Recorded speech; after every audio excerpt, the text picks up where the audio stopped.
So welcome to another episode of the Legged Podcast. This podcast is sponsored by Howden's Kitchens in Aintree. Now, Howden's Kitchens in Aintree are having a massive sale on. This isn't one of those sales that shops have every 2 weeks, a closing down sale, a half price sale. This is a genuine, big, massive sale that they've got on that runs up until the 31st of October. Get down, they've got loads of deals on, loads of offers, loads of great kitchens. Go and check it out. It's Howden's in Aintree. That's where it is, that's where you need to go and check. Go and have a look at them now. Howden's Kitchens, Aintree. Enjoy the pod.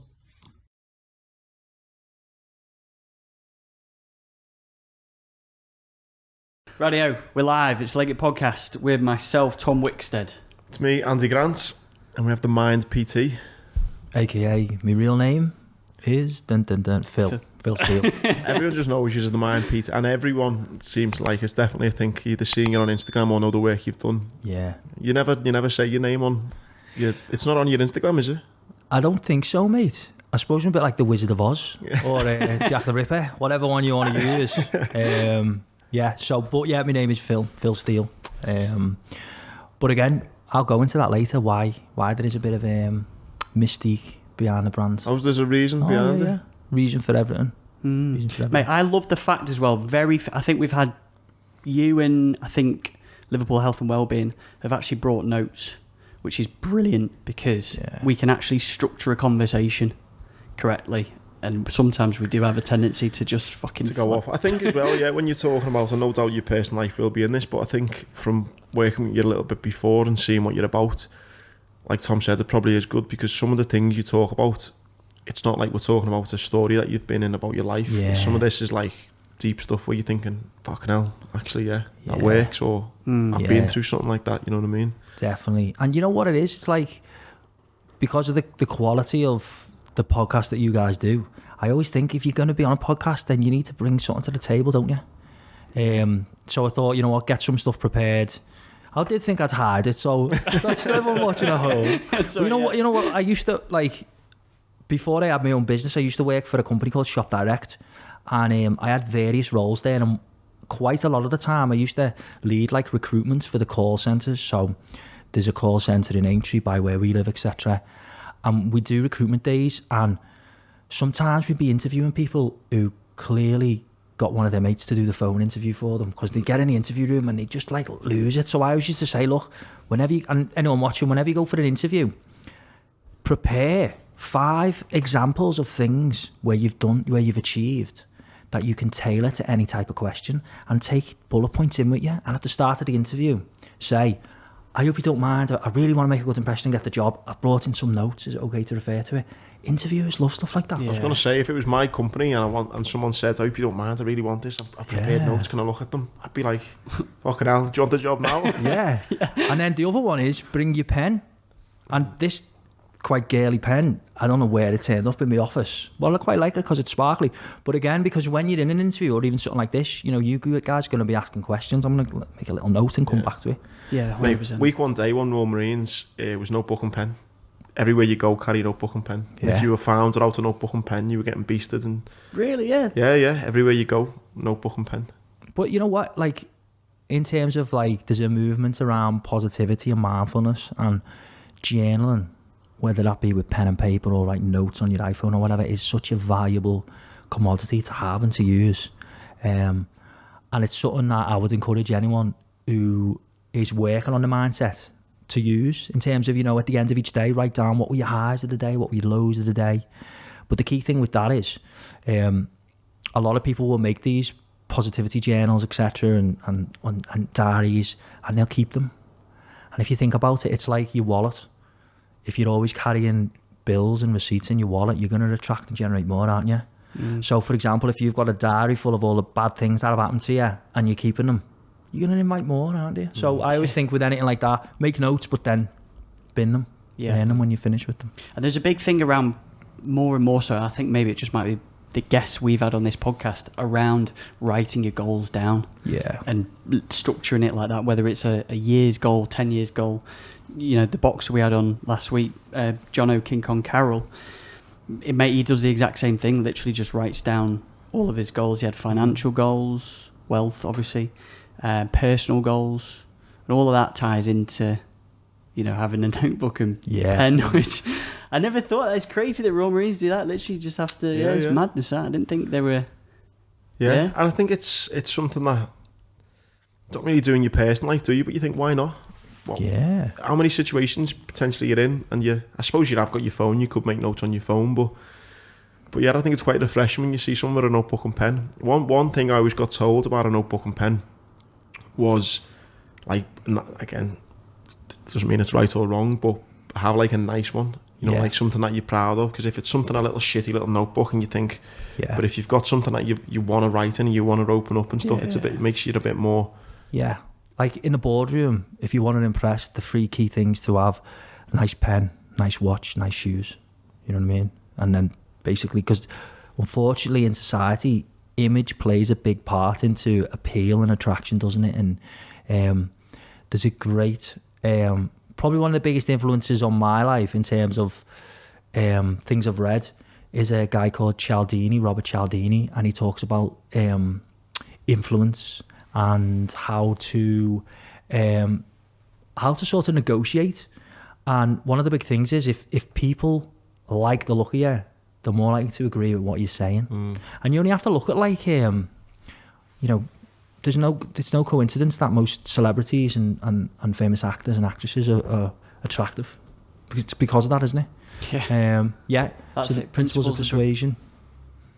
This one here, Yeah. I mean, it's... Now, if you were watching this and you're serious about bettering yourself in terms of jobs, or if you run your own business or whatever, you work in the media, you want to be reading about these principles and embodying them, because honestly, they're like the tools of success, massively. So, mate, how did you get into this then? Right, so I'm 35 now, and I'm older than both of you, aren't I? Yeah. I'm 32. Oh, 28. Okay. So I'm 35 now. So I left my job in Shop Direct about 4 years ago. So I've always had a job. I've always had a good, strong work ethic. But in my 20s, and this is something that I've spoke about in public talks and in podcasts, etc., I was quite depressed. I had really low self-esteem. I'd arguably say I had some body dysmorphia when I was quite young, because I couldn't seem to put weight on. Now I can't get it off, no. And so in my 20s, it was basically my life. You wouldn't recognise me. I'd never be able to come and talk to you guys right now. I'd never be able to, I couldn't even look at people in the eye when I was speaking. I'd be very much like talking like that. Could never look in the mirror, etc. And I attribute that probably to unresolved trauma from my teenage years, when my mum and dad split up, and various things that happened there. So in my 20s then, my life was basically working in an office and partying at the weekends and playing footy. They were the only things in my life. And as I got to the end of my 20s, because people talk about your 20s as in this golden period, this amazing time, I hated, man. Honestly hated it. Did I have suicidal thoughts? Was probably close at certain points. So I got to the end of my 20s, and then I just sort of realised, if you want to change something in your life, you've got to change it, haven't you? So the actual thing that happened to me was, I just had my first son. I've got three sons now, Oscar, Max and Joe. So I just had Oscar, and it was around Christmas, and I had a senior manager job in Shop Direct at this point. The one in Speak? Yeah, the one in Speak was in head office. For them there.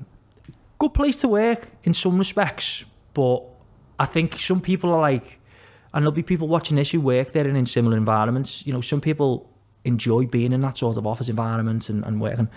I don't, man. I just want to do my own thing. So I'm there anyway, and it's around Christmas. And however Christmas fell that year, the Monday we were all due back in work, and I was due to go out the Sunday night. So I asked for a holiday on the Monday, and there was too many people off, so I couldn't have the holiday. So I went out anyway, and I woke up the Monday morning so hungover, still a bit pissed, as you do. And I was like, I can't go into work now. So I rang in sick. And a little trick, if anyone wants to ring in sick in work, to make you sound sick, you lie upside down and you talk on the phone like that. So you sound sick. So if I rewind back a little bit, when my mum and dad split up when I was like 13, 14, me and my mum and my brother moved in with my nan and granddad. And my nan, she'd just been diagnosed with Alzheimer's, so it, you know, the way the universe works, it worked out well because we helped care for her. The reason I bring that up is my granddad was like a real old school, hard-working scouser.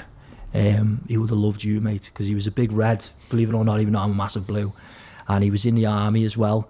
And he had a really strong work ethic to the extent of like, I used to be, whenever I was off work, genuinely sick, and I had to like go to the doctors, I'd be like making sure, hoping no one saw me in case they thought I was faking it, etc. So anyway, fast forward to this Christmas, I had a boozy night out. It was a fun night. Phoned in sick, and I was like, oh my God, hated myself. Had the beer fear, beating myself up. And here's another little trick if you're phoning in sick in work, is, loads of people be off sick now, is don't just stay off one day, because that looks dodgy, doesn't it? Yeah, of course. Stay off for a week. You got my permission, guys. So The full week? yeah, so for the took a full week off, and that was a week of, I was like questioning everything. Like, what are you doing in life? You know, do you enjoy your job? Are you healthy, etc., etc.? And I came out of that week feeling depressed, and I went back to work, and as luck would have it, I got sick. I actually got sick, got flu or something. So then I was off sick again for a week, and I was like, okay, this time I've got to use this time properly. So it was well before podcasts and stuff like that. I'm talking like, what, 7 years ago, maybe about 7 years ago. So YouTube was out, so I was watching some Tony Robbins stuff on YouTube. I'm a massive fan of The Sopranos. So I watched this great video of James Gandolfini, who was Tony Soprano, where he went over to, I think he went to Iraq or Afghanistan, and he was meeting like soldiers with PTSD. And it was, mate, it's brilliant. Well worth a watch. Watch that, and it was really humbling. And I started thinking, do you know what? I don't know how, but I want to work on helping people. So then I was like, okay, what can I do? And I was probably doodling, mate. I've always got a pen in my hand. And I was thinking, okay, what type of thing could I do to help people, to inspire people? And someone had given me a book called Man's Search for Meaning. You heard of it? By Never. Viktor Frankl. No. So Viktor Frankl was a really eminent, really top psychotherapist. He was Jewish, and this was during World War II, and he lived in Austria. So obviously at that time there was the Holocaust. It was a very dangerous place to be. And because he was so good, he had the opportunity to go to America. He had invitations from universities for him to move to America with his wife. And he was agonising over the decision. And one day, his father came home, and he was really excited. And he was like, look what I did, look what I got. And the Nazis had destroyed and tore up the local synagogue, a place of worship. And he'd rescued a piece of tile, like a mosaic, and he put it on the table. And when he went out the room, it was one of the 10 commandments. And the commandment was, honour thy mother and father. So Victor was like, this is a sign, I've got to stay.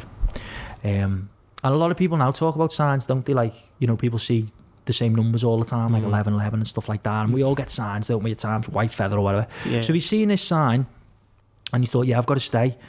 And he ends up in Auschwitz, and he gets to the point where he knows his dad's been gassed. He correctly guessed his mum and his wife have been murdered.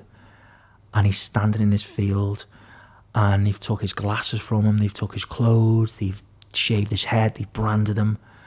And he's like, he's in this field, and he's thinking, like, what's the point? Well, I'll just give up now. And he realised this amazing saying, which sort of was the catalyst for me, which was, he thought, like, it doesn't matter what happens around you or what anyone does to you. It's how you respond in your mind. And the saying that he came up with, which a lot of people use, is, if you can't change the situation, change yourself. And I was like, yeah. So I digested all this over the course of this week with man flu, which we know how hard that is. And then the final piece of the jigsaw was, and what a voice, by the way. So I make a lot of like hypnosis audios, and I use my voice like this, feeling calm and relaxed. Now the dog's bollocks for that is Paul McKenna. Heard of him? Yeah. So I had the Paul McKenna book, and I was like, that's what I want to do. I want to be a hypnotist.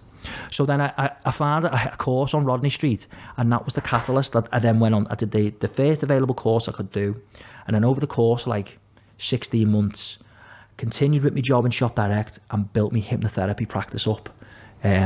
Went out straight away and got an office in the Port of Liverpool building, which is by the Lava building. Again, like blessed that I got that place.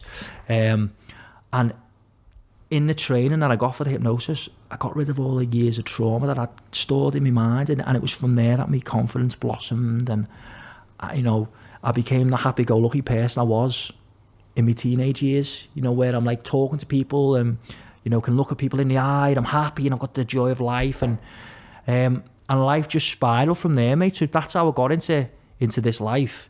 And honestly, my life now is unrecognisable to what it was. And I'm not saying that my life's perfect, and I'm not saying I'm Mr. Happy all the time. But you know what? I would say I'm probably positive 95% of the time. And I have loads of little cheesy sayings. Like I always say on Instagram, success leaves clues. Yeah. There's a reason to say them as well. Because from a brand, you want people to identify stuff with your brand, don't you? Yeah. So one that I always think about is I don't have any problems anymore. I don't have one single problem. None.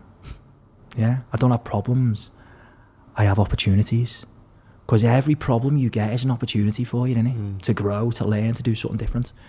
And so, yeah, fast forward now, like I left Shop Direct, doing both for a bit, managed to build up enough capital to leave Shop Direct, and I left on the 16th of September, 2016. So like... Nearly just past 4 years ago, yeah? Yeah. So it was like, wow. And then again, like, as I left there, I got an email from Edge Hill where I'd studied history, got a history degree. And it was like, there's master courses available, and one's in psychology. And I was like, oh my God, that's perfect. Yeah. So I went and done that, become a psychologist. And you know what? Like, here's another sign. I've learned when you get an idea in your head, and when you know in your soul 100% that it feels right, you've got to do it quickly. Because I ummed and ahed about leaving Shop Direct, because it was like, I've got this safety net. I was on like a good little wage there. I had 2 sons by now. And I was like, am I doing the right thing here? And I was like, you know what? Make the jump, do it. So I left. And a week after I left, my wife found out that we were having our 3rd son, Joe. Now, honestly, if I'd have found that out a week before, I wouldn't have left that job. But it was great, because it meant then, I've got to make this work now. Yeah. Oh, I'm going to have 3 sons that I've got to provide for and make it work. And honestly, like, I'd encourage anyone, if you've got an idea, work on it, perfect it, and then run with it. And if you fail, it's better to have failed than to live your life without taking risks, innit? Yeah. It's like... Go on, mate. Go on. No, I was just going to say, I love the comedy Friends years ago, and I always remember one like that, and Rachel's upset about a waitressing job, and Chandler says to her, it's because you've not got the fear. You need the fear. And she quits her job, and she's like, right. But it's true though, isn't it? Like, if you've got that safety net, and I know everyone's situation's different financially, but it's such a dangerous safety net to have though, isn't it? Yeah. My sister had it, my younger sister. She at the time, she never had a mortgage, she never had no huge responsibilities, but didn't like a job. And she was like, oh, I know, but and I was thinking, bloody hell, this safety, you've not even got any responsibilities yet, and you're already scared from jumping into outside your comfort zone. And I think so many people aren't living up to the full potential because of that security blanket that they've got. So I would say that one of the main reasons why we often don't execute or even attempt things is because we worry what other people think. And if you look at science, the rationale behind that is, so if you go back to the times of cavemen, and we didn't call them tribes, cave people, sorry, we didn't call them tribes, we call them bands. So we'd be in a band of tribes people, and within that band we'd have different roles. We'd have, oh, he's the toughest, and he's the best, and he's the fastest. So we'd want to appear good to our band. And that's where this element in our brain comes of us worrying what other people think. But coupled with that, so on one hand, we want to impress people, don't we? We want people to be like us. Like, yourself, When you say you're out for a bevy and you get talking to a group of fellas and you're like, are you blues or reds? And you're reds, oh, he's right, lads, you know what I mean? Or like, well, it's the opposite for me, are you blue, yeah? So, or when you're on holiday and you see a Scouser. Yeah, well, sometimes you look anyway. Well, they're usually Scouser, yeah? So, we have this one element where we want to be like people and we want to be liked. But what would happen would be these bands of tribes people, they come up against other bands of tribes people. I don't want to be like them. And then we judge other people, don't we? And because of the way the brain works, the mind specifically, because of the way the mind developed, our brain is programmed to think that way. So, for example... Is this just over as in thousands of millions of years? Yeah. So like, that is why one of the... If you could take someone's brain and dissect it and find what's the largest chemical produced in there, the largest hormone produced in there, it's usually cortisol, which is the stress one. Because if you think back to the time if you were a caveman, the things you've got to think about is, one, what am I going to eat today? I'm going to look around for food. I've got to be on alert, look for food. Two, what might eat me today? Oh crap, I've got to be on alert in case something gets me. And three, where am I going to hide from the elements? The rain, the wind. So you'd have to be in constant fight or flight mode. And it's no coincidence that now, if your brain enters fight or flight, as in something happens to scare you, your body primes itself to either be attacked. Yeah. So a lot of people with anxiety will be like this. People come to my office a bit like this. And when you leave, they're like that. But you go into a bit of a shell to hibernate. But the opposite, when you get angry, the hairs on your arms stick up. You get goosebumps on your arms, and that's because the body's priming your arms.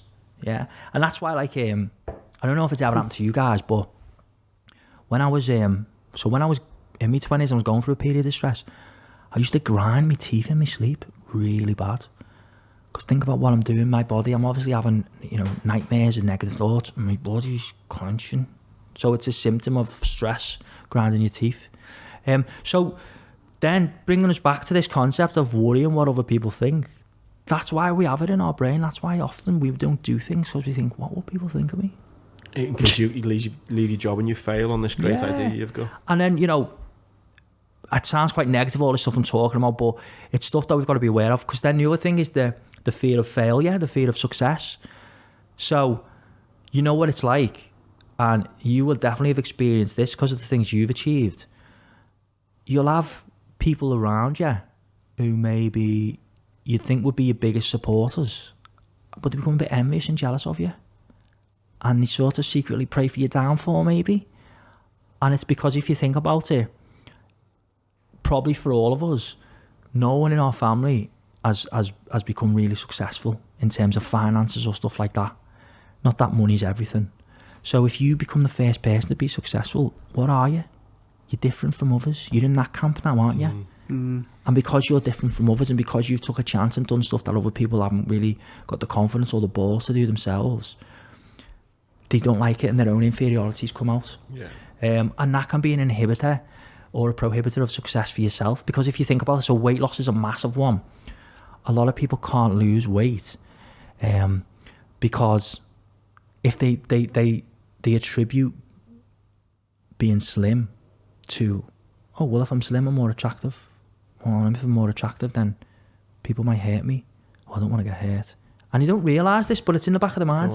The brain. I've experienced that loads. When after I broke the record and I wrote my book and stuff, and I got opportunities to travel here, there, and everywhere, and through me hard work, through the speaking, you'd find that some people would be like, who the fucking hell, he's changed. Who the fuck do you think he is? Yeah. And it's like, well, yeah, I have changed. I've only got fucking one leg now for starters. And what do you want me like?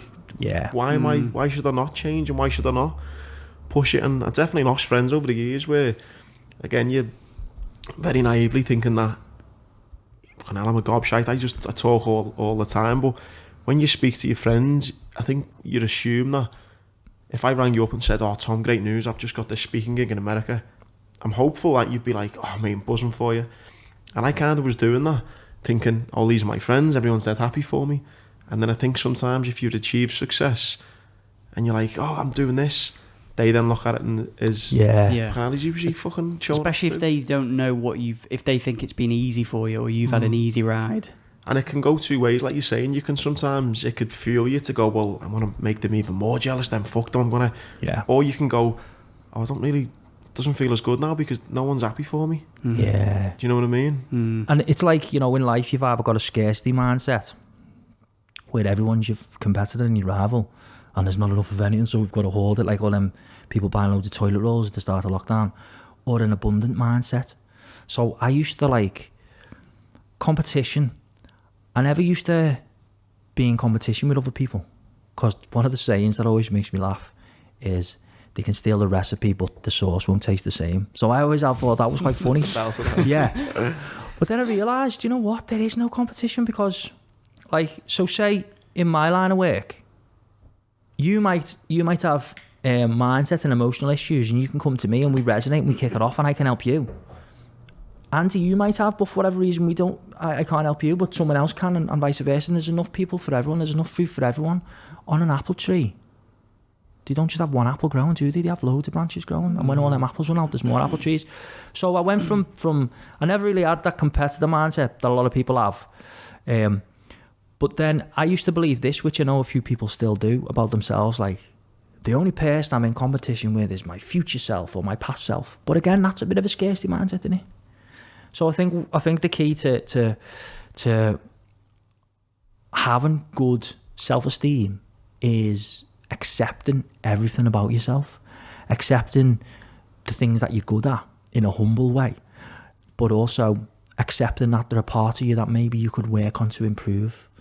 And like, for example, do you ever make excuses for people, or do you ever do it for yourself, where you say, like, I don't know, I'm sorry if I was a bit blunt with you before, it's just who I am, I'm like that sometimes. You know what I mean? I don't mean harm. Well, why don't you fucking work on that? You know what I mean? But so relationships are a good one. I might get guys who come to the office who are in the 30s. Usually this is the two type of guys in the 30s who come to the office: the ones who aren't married and don't have kids, who want a family, and the ones who've maybe been divorced. And what I always say to them is, when you start dating, then, instead of being so fixated about that person's red flags, what are your red flags? Go away and work on your red flags, because you can only attract what you are, can't you? What is the biggest thing, and this might be like such a broad question for you, Phil, but yeah, I suppose, what is the most common thing that people come in there for? Are they trying to like come in to see you? Are they trying to search for, I know it sounds so cheesy, but like, are they trying to find happiness? Like, is it a problem, maybe depression? Is it relationships? Is it a combination of everything? I would say the biggest thing that people come for is anxiety. Most people come because they've got anxiety issues. And I believe that we all at times do have anxiety, but it's such a subjective phrase. So like, with what you've been through, mate, there's some people who, there's some troops who turn to drugs and alcohol, and unfortunately, their life ends that way, whereas you've took it and you've made it into a positive to an extent. So, but at the same time, everything's subjective. So with what happened to you, that might not be affecting you as much right now as to maybe you lost a lottery card, a scratch card once, and had £1 million on it, and that's put you into anxiety, into depression. So I find a lot of people come for anxiety, and the root of anxiety, I think, is low self-esteem. So I get a lot of people with anxiety. And again, it depends what sort of issues I want to help people with.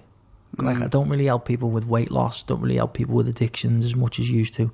I prefer working with people who either have got a bit of low self-esteem or want a confidence boost, or the other type of thing that people come to me for is like motivation. And like, I get a lot of boxers and footballers, and as I was saying to you off camera before, I'm getting loads of reality TV stars lately, and a lot of them are coming for self-esteem issues. I think interesting, isn't it? Yeah, it's crazy. And you know what, like, it's so hard stereotyping, innit? We all do it. We all gossip about people. We hate the thought of people talking about us behind our back, but we all do it, and it's all stuff we should probably work on. So you'd have a bit of some reality stars, we have an idea of them in our head, don't we? And you know what? Like, the pressure on them is unbelievable. because to live up to what they come across as on camera. Well, you know, like, you could be having a bad hair day and no one sees you. They step outside the house, they got cameras taking pictures of them. They can't do anything right. Look, I was here today in the gym. I get trained by a guy called Carl Turney. He's like me strength and conditioning PT, brilliant guy, great gym, tier pro in Waterloo. And I heard on the radio today, Ray Quinn. Oh, I see this on Twitter, mate. Fucking pissed me off, this. So Ray Quinn, obviously actor, been on, really talented guy, can sing, can dance. Obviously over lockdown, his work's dried up. He's got kids. What's he's done? He's done the honourable thing, mate. He's gone out and got a job. He's a delivery driver. And it was like when lockdown was happening for me. I haven't heard this, no. Yeah, so he's been getting stick and abuse because he's delivering parcels. Mate, I think he should be getting a medal. Yeah. It's fucking disgusting, but it's fucking disgusting how that they're trying to the media and knocking him for fucking getting off his arse and providing for his family. Exactly. But you know, on that, mate, as well, I suffered a little bit with this. Suffering's the wrong word, but that ego thing of kind of me being a Royal Marine Commando, being a motivational speaker, you know, doing talks in China for Nike to the England football team. There's times where I've been maybe bored and I've thought I'll get another job, and my ego said to me, oh, you can't do that. You've been a Marine one day, you've been a fucking speaker. What will people think if they see you fucking doing that? Yeah. And it's, do you know what I mean? It's so for him to do that, because his ego will have been thinking, God, you're an actor, you're this, you're that. You can't go from being that to that. Yeah. And and it's not being like through financial reasons. It's just more being like, I wanna do something, and I've thought, you're going down like the social ladder, or like you jump. Like what will people think that I've stood there and give a talk for 5,000 people, got paid X amount. I can't do that because I'm only getting paid that, and people will think, oh, he's failed, he's not doing that no more. And it's that thing. What I'm guessing it's times a million with reality stars who people know. I'm just little old Andy from Bootle that only, maybe people in Liverpool might know. And I struggled with that thought, so fuck me what it's like for people who are famous. I think, so what I found with the celebrities that I've worked with is there's a website where they get loads of abuse. Oh, mate, Tattle. Yeah. Tattle. I went on it, it's disgusting. Yeah. Is it bad? It's disgusting, yeah. It's basically a Facebook where I can go make an account and go, that Tom Wickstead on the podcast at Bellend, and then people will go, oh, was it you did that comment on it? and then someone else will go, oh yeah, I've heard his missus is a bitch as well, she works with my sister's mate. And then he just fucking, I want to go on it, but then don't even bring it up, because no, I won't. Don't even give them oxygen. Yeah, you know what I mean? Like, I always think trolls, they're like people who troll people, they're like mushrooms. Just leave them in the dark and feed them shit. I don't think whatever. So it's good that. Ray Quinn then, because like at the start of lockdown, I had some money saved, but then I was like, well, we don't know what's going to happen, and I would happily do any job to bring.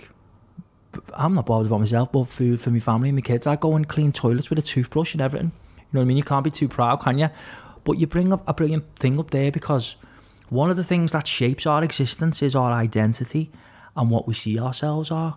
So when I started off as a clinical hypnotherapist at first, I had these visions that I wanted to be like helping loads and loads of people. And it sort of led me to change my brand, because I used to call my company Relief Hypnotherapy, because I thought, well, whatever type of issue you're coming to me with, you need relief from it.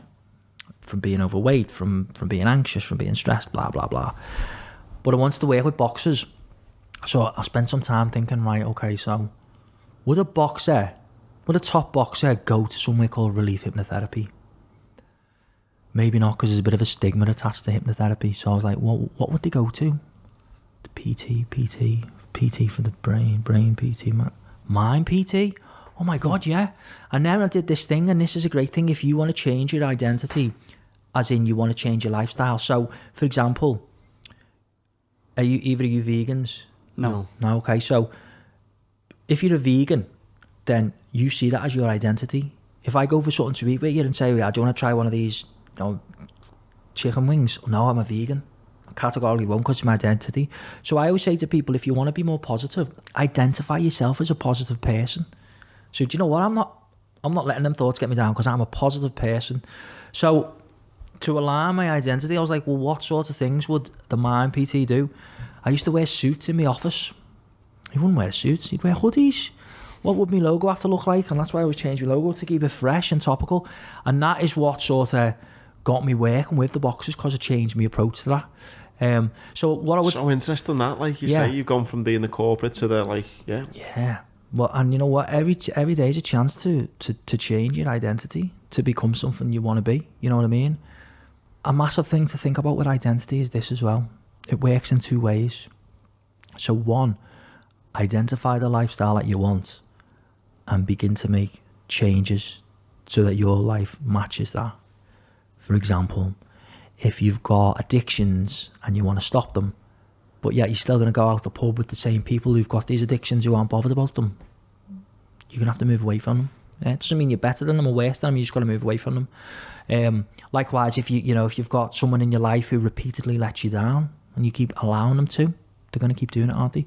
So it's making subtle changes like that. And then it's a case of being bold and thinking, okay, what big changes do I need to do? What do I need to get out there and have a go? But what I'd say, going back to Ray Quinn, is identity. So, yeah, he's a delivery driver now. But when he looks back on his life and he's won even more awards for acting and stuff like that, that was just a period of his life. He is still a showman, a performer. So I think never lose sight of what you want to do. And the last thing I'll say on that is, so when we're hungry, we say, I'm hungry. When we're anxious, we say, I'm anxious. But in Spain, in the Spanish language, they don't say that. They say, I have hunger. Yeah, is it tienes? I have. They say, I have hunger, I have sadness. Because it's much easier to give something away when you have it, rather than when you are it, doesn't it? Mm-hmm. So I'll often try and force myself to say things like that. Instead of saying, I'm starving, I have some hunger. Yeah, and it's little subtle things, isn't it? Yeah, you're right, yeah. I must annoy everyone around me because I'm always correcting what they say, but your words are spells, aren't they? Yeah, of course. Your words are spells. 100%. When we had Martin Bone on, I remember, and I could when I was driving away from that conversation, I thought, that's why he said that. Is that he'd asked me, how is your day going? I said, yeah, it's all right. And I said, how's yours? He said, yeah, it's brilliant, mate, really good, thank you. And I thought in my mind, after he said that, I thought, fucking hell, I should have said, yeah, because you're so, I was thinking, yeah, all right, thanks, how are you? You know, all right, I'm just all right. Yeah. So one word I attempt to not use is try.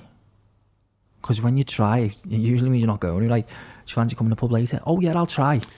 Yeah, do at the gym. I'm going to try and get in the gym in the morning. It ain't happening if you say that. Like Yoda said, you either do or you don't. Yeah. So try is something to avoid. And the other one is but. But. You know them people who've got a but for every idea. But we've always done it this way. But it won't work. But it won't work. And yet is a much better phrase. Because with and yet, you can put a positive on the end, can't you? So I might say to you, how's your day been today? Oh, it's been crap, you know. And yet, it's only 10 to 7, mate. Oh yeah, you've still got time to make work. Yeah. Become annoyingly positive. Why not? It's your choice every day what attitude you have when you get out of bed, isn't it? 100%. I'd much rather have a bit of a positive day than a negative one. Did you find that when you were going from your kind of shop direct days into building this brand, that you were having to, because I suppose with you're living what you're giving out to people? Was there a point where you thought, right, for this to work, I need to make these changes with him first before I kind of start pumping it out to the public? Yeah, so the techniques that I use are only ones that I've used for myself. I'd say the biggest thing I've worked on is the concept of not giving up, being relentless with yourself.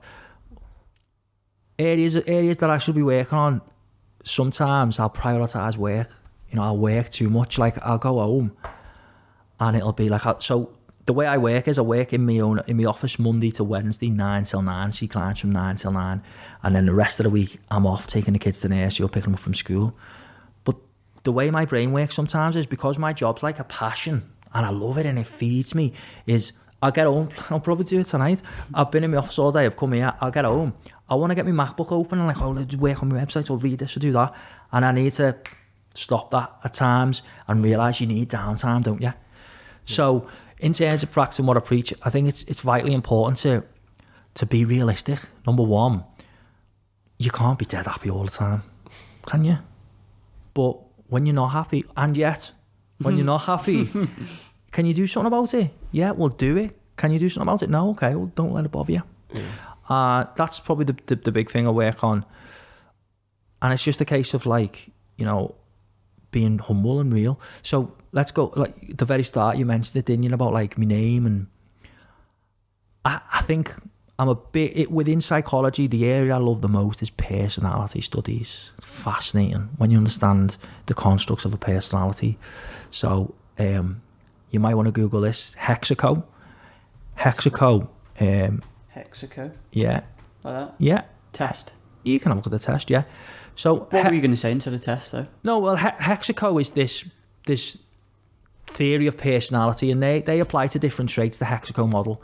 So everyone's personality has got elements of these traits in it to different levels, to different things. So, you know, these are all things like humility and openness and conscientiousness, etc.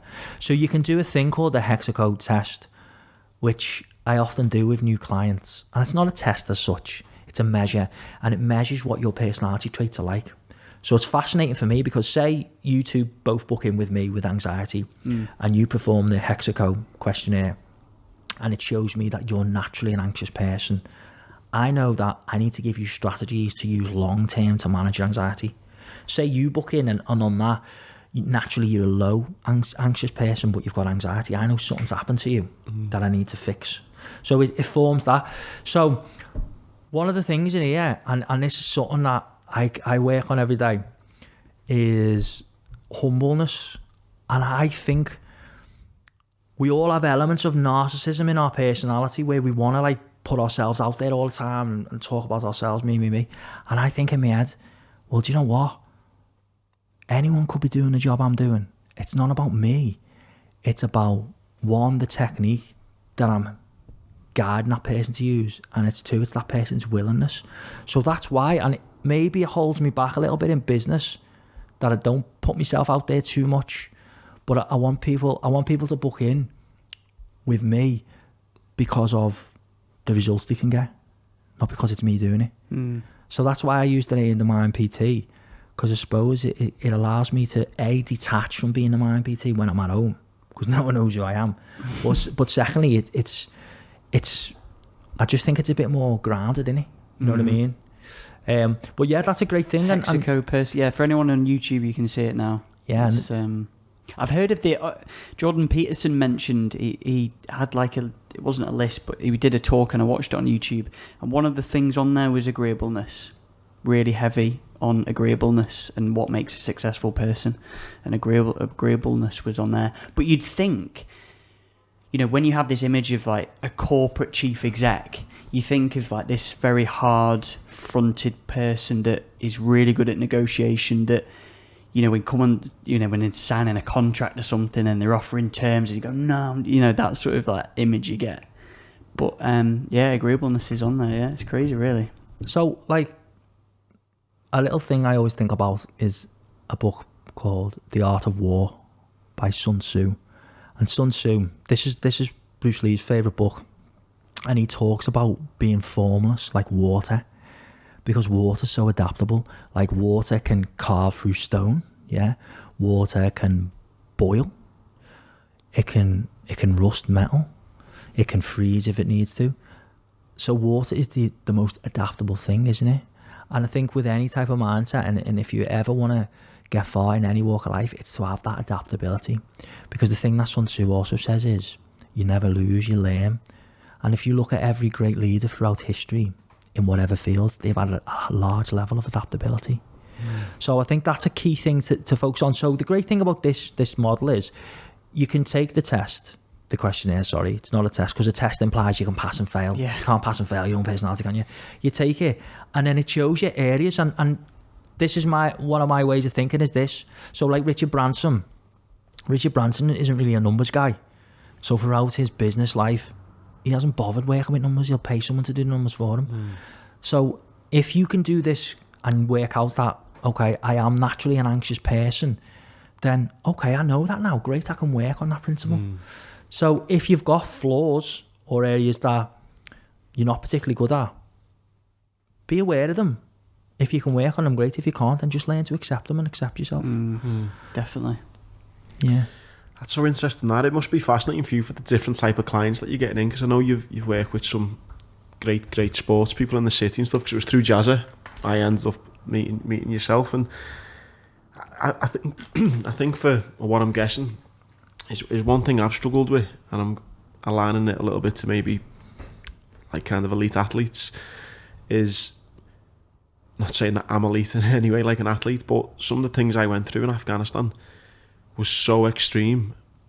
You know what I mean? It's kind of like what I've struggled with, and I'm guessing, like say, back to sports people, is going from kind of such high or such trauma or such kind of excitement, whatever that may be, and then 99% of your life though is just driving to work or at home and watching TV or walking the dog. And so I got into like really heavy gambling, and it was never really about, if I'm thinking back about it, you think, oh yeah, I'd like to win millions type thing, but it was that buzz, just fucking hell, this is exciting, it's better than sitting there doing fuck all. And I always think like sports stars must struggle with that. Yeah. And that's why it falls into maybe whether it's drugs, drink or gambling, because I just know through, you know, by the time I was 21, I'd spent a year of my life at war. I'd been blown up, I'd been shot at, I'd chose to have my leg amputated, I'd done all this. So when I got to like 25, 26 and I was gambling, throwing 20 quid on like I used to when I was 18 just wasn't cutting it. Yeah. Do you know what I mean? And I think like surely like there's got to be some element of that. Yeah. It's the thrill of the chase with gambling as well, isn't it? Because unlike other addictions, like say like some narcotics will drain you of dopamine straight away, and you can't get the dopamine back, so eventually you'll go to sleep because your body has to. It's different with gambling. That's why casinos are open 24 hours, because the chemical will keep coming. And it's funny, you know, because I've worked with a sportsman who had a gambling issue, and he said to me exactly what you just said. He said, I wasn't bothered if I won or lost. It was that watching the race, like, oh yeah, come on, oh wait, let's do it again. So, and you know, my advice there would be, too many of us are in too much of a rush to get the next thing. Or when I get that car, everything will be boss. Or when I get that job, it'll be great. Or when I lose the weight. Or when I get turkey teeth like John May. You know what I mean? And he's ironically gone and got his teeth done, hasn't he? Yeah. I don't think he's gone full on turkey. No, full on turkey. No, not yet. He had something done. So what I would say is we're always got this destination syndrome, haven't we? And it's, you know, the equivalent of getting a train to London and being so focused on getting to London that you just look straight ahead and you miss all the beautiful scenery around you. So what I would say is small victories. What are the small victories you can do every day that can give you that buzz, that thrive? So let's say people who live for the weekend, and you know, there's probably people watching this who live for the weekend, and I've been at that phase of my life too. And it's like, okay, well, what can I do just for today that's going to give me a bit of a feeling on Saturday night? Oh, do you know what? When I get home from work, I'm going to have a shower. I'm going to put on Lee Butler or whatever. Yeah. Sunrise tunes. I have to say hello to my mate Robbie Eubank as well, because he watches every podcast I'm on and he says I don't talk about him, but he used to go to Sunrise. So hi, Rob. So yeah, it's these small victories, and I think I can totally get what you mean, mate, because you know, walking off stage, speaking to 5,000 people, you're pumped, you're feeling amazing, and then it's like, what I'm doing tomorrow? No. Oh, okay. You bang on though, mate, with those small victories, because when I kind of, like you said before, I went on a journey of like self-discovery last few years, just through myself, where knowing what my faults were, knowing what I needed to do. It was so funny, some of the things I'd do, it would give me so much satisfaction. Like, you know, like I'm terrible with like admin around the house and stuff, and I used to get small victories and thinking, right, I've done the dishes, I've put them away. Yeah. Like, it's just something as simple as that. I'd go, because I would have just sat there and maybe gambled or whatever, or I would have, where I'm thinking, right, I've done the dishes, I've my washing's hanging up on the line, I'll pop and see me dad for a cuppa, and you get to the end of the day and, you know, you're ready for bed, and I'm like, I've not even thought about gambling today. Yeah. Or and I've done all those little things, and I feel great, you know, all my dishes are done in a way, my house looks clean, and it's just replacing it, isn't it? I'm being happier with those victories, because a victory is a victory, whatever way you look at it. Yeah. And I'm at a point now where I do gamble now, but I'm so much more aware of you know, than where I was then. Do you know what I mean? Because there was no small victories at all, and it was like, it was that or nothing. Yeah. It would affect me mood, it would affect everything in my life. Yeah. Whereas now I can have a bet, wins, it loses, it loses. I've still got me other bits going on, do you know what I mean? Yeah. And I think that was the thing for me, not having those, or not recognising that you can get small victories in other parts of your life. So one thing I love about my job is that clients come and teach me stuff. I know. So over lockdown, I was doing Zoom sessions with clients, and this one client said to me, like, I was like, how have you been the past week? Give them a bit of homework to do, etc., etc. And they were like, do you know what? I've been setting myself one small goal to do each day. And I was like, well, why didn't I think of that?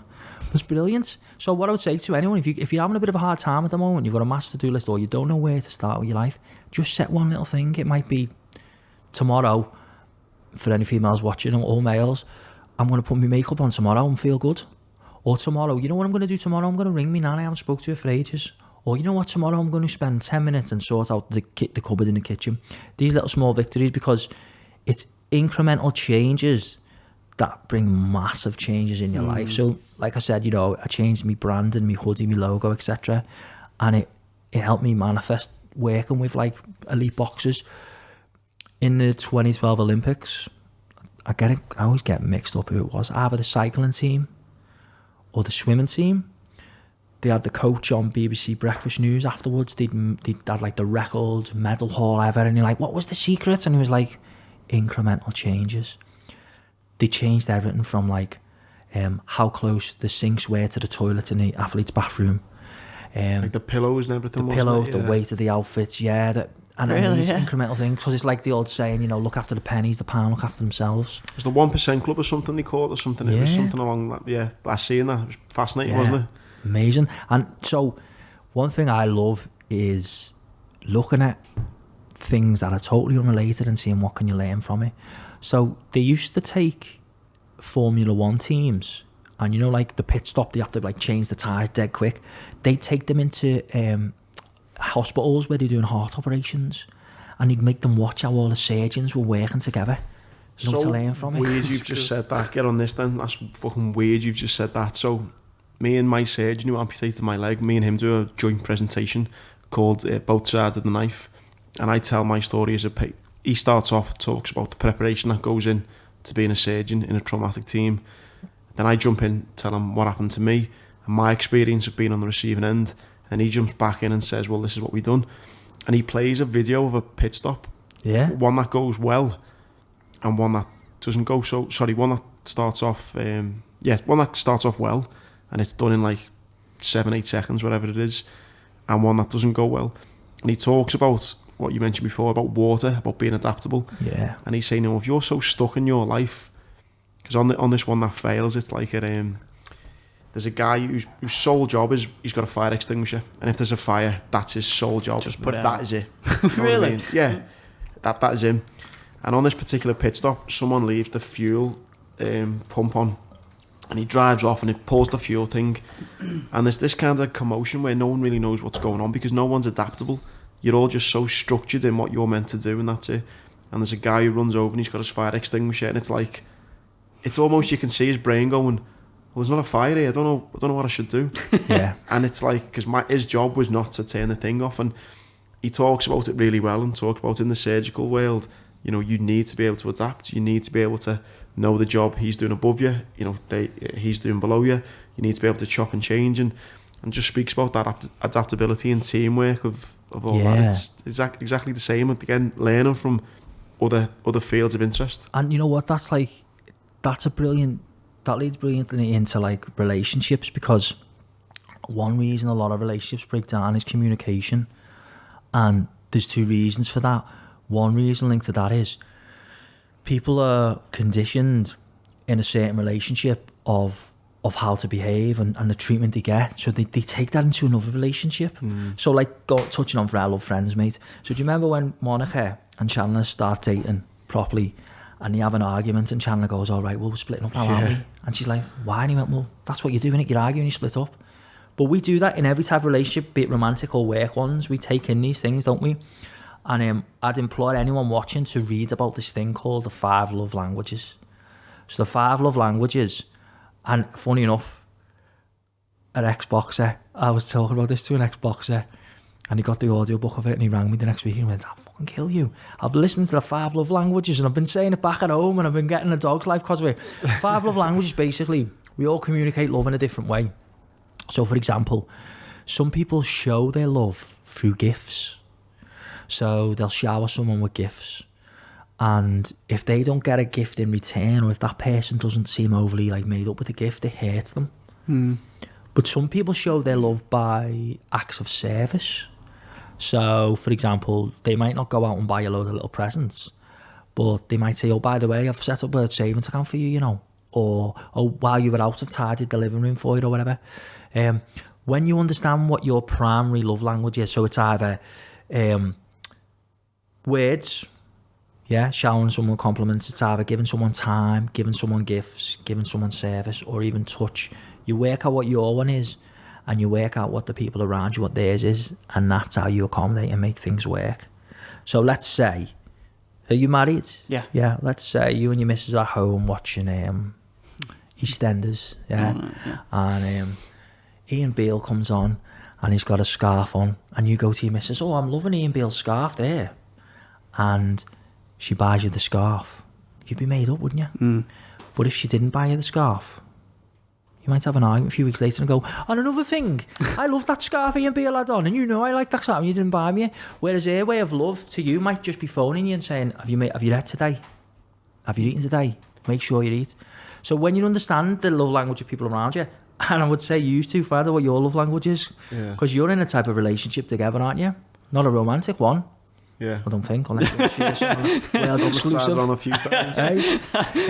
So, that's for a different episode. Because that's the other thing with love and with romance and relationships. It's so true as well, though, isn't it? Where like, yeah. Well, what's it with you and your missus? I think just as a person, though, in relationships, I used to always have this argument with my sister, 2 sisters, and when I've done, and I didn't think about this, but when I've done things for them, like growing up, like took them on holidays and done things for them and stuff, and I've got this terrible thing where in an argument I go, fucking hell, I've done this for you, that for you, that for you, and fucking hell, you don't even give a fuck. And it's, I've expectations we have. Yeah, I've thrown it in their faces, but that just because they haven't reciprocated, taking me away for the weekend or something, you know what I mean, or paying for that meal, or it's like, fucking hell, you didn't even fucking acknowledge that, or so it's that's interesting, isn't it? Definitely. And like, I think the key thing with relationships is this: there's usually in a relationship, in any type of dyad, there's usually 2 roles. There's the outgoing person and there's the quiet one. And usually this is what happens in most relationships. You'll find that one member of the relationship dresses a bit flamboyant, has got loads of friends, a good social circle, always wants to be active and stuff like this, and the other one's quite quiet. And what happens is, when there's an argument between the 2 of them, this one wants to talk loads about the argument, and this one wants to get quieter and quieter and doesn't want to talk about it. And eventually they start butting heads, because this one avoids going, I don't want to talk to you about that. And this one's like, why won't you talk to me? Or why won't you talk to me?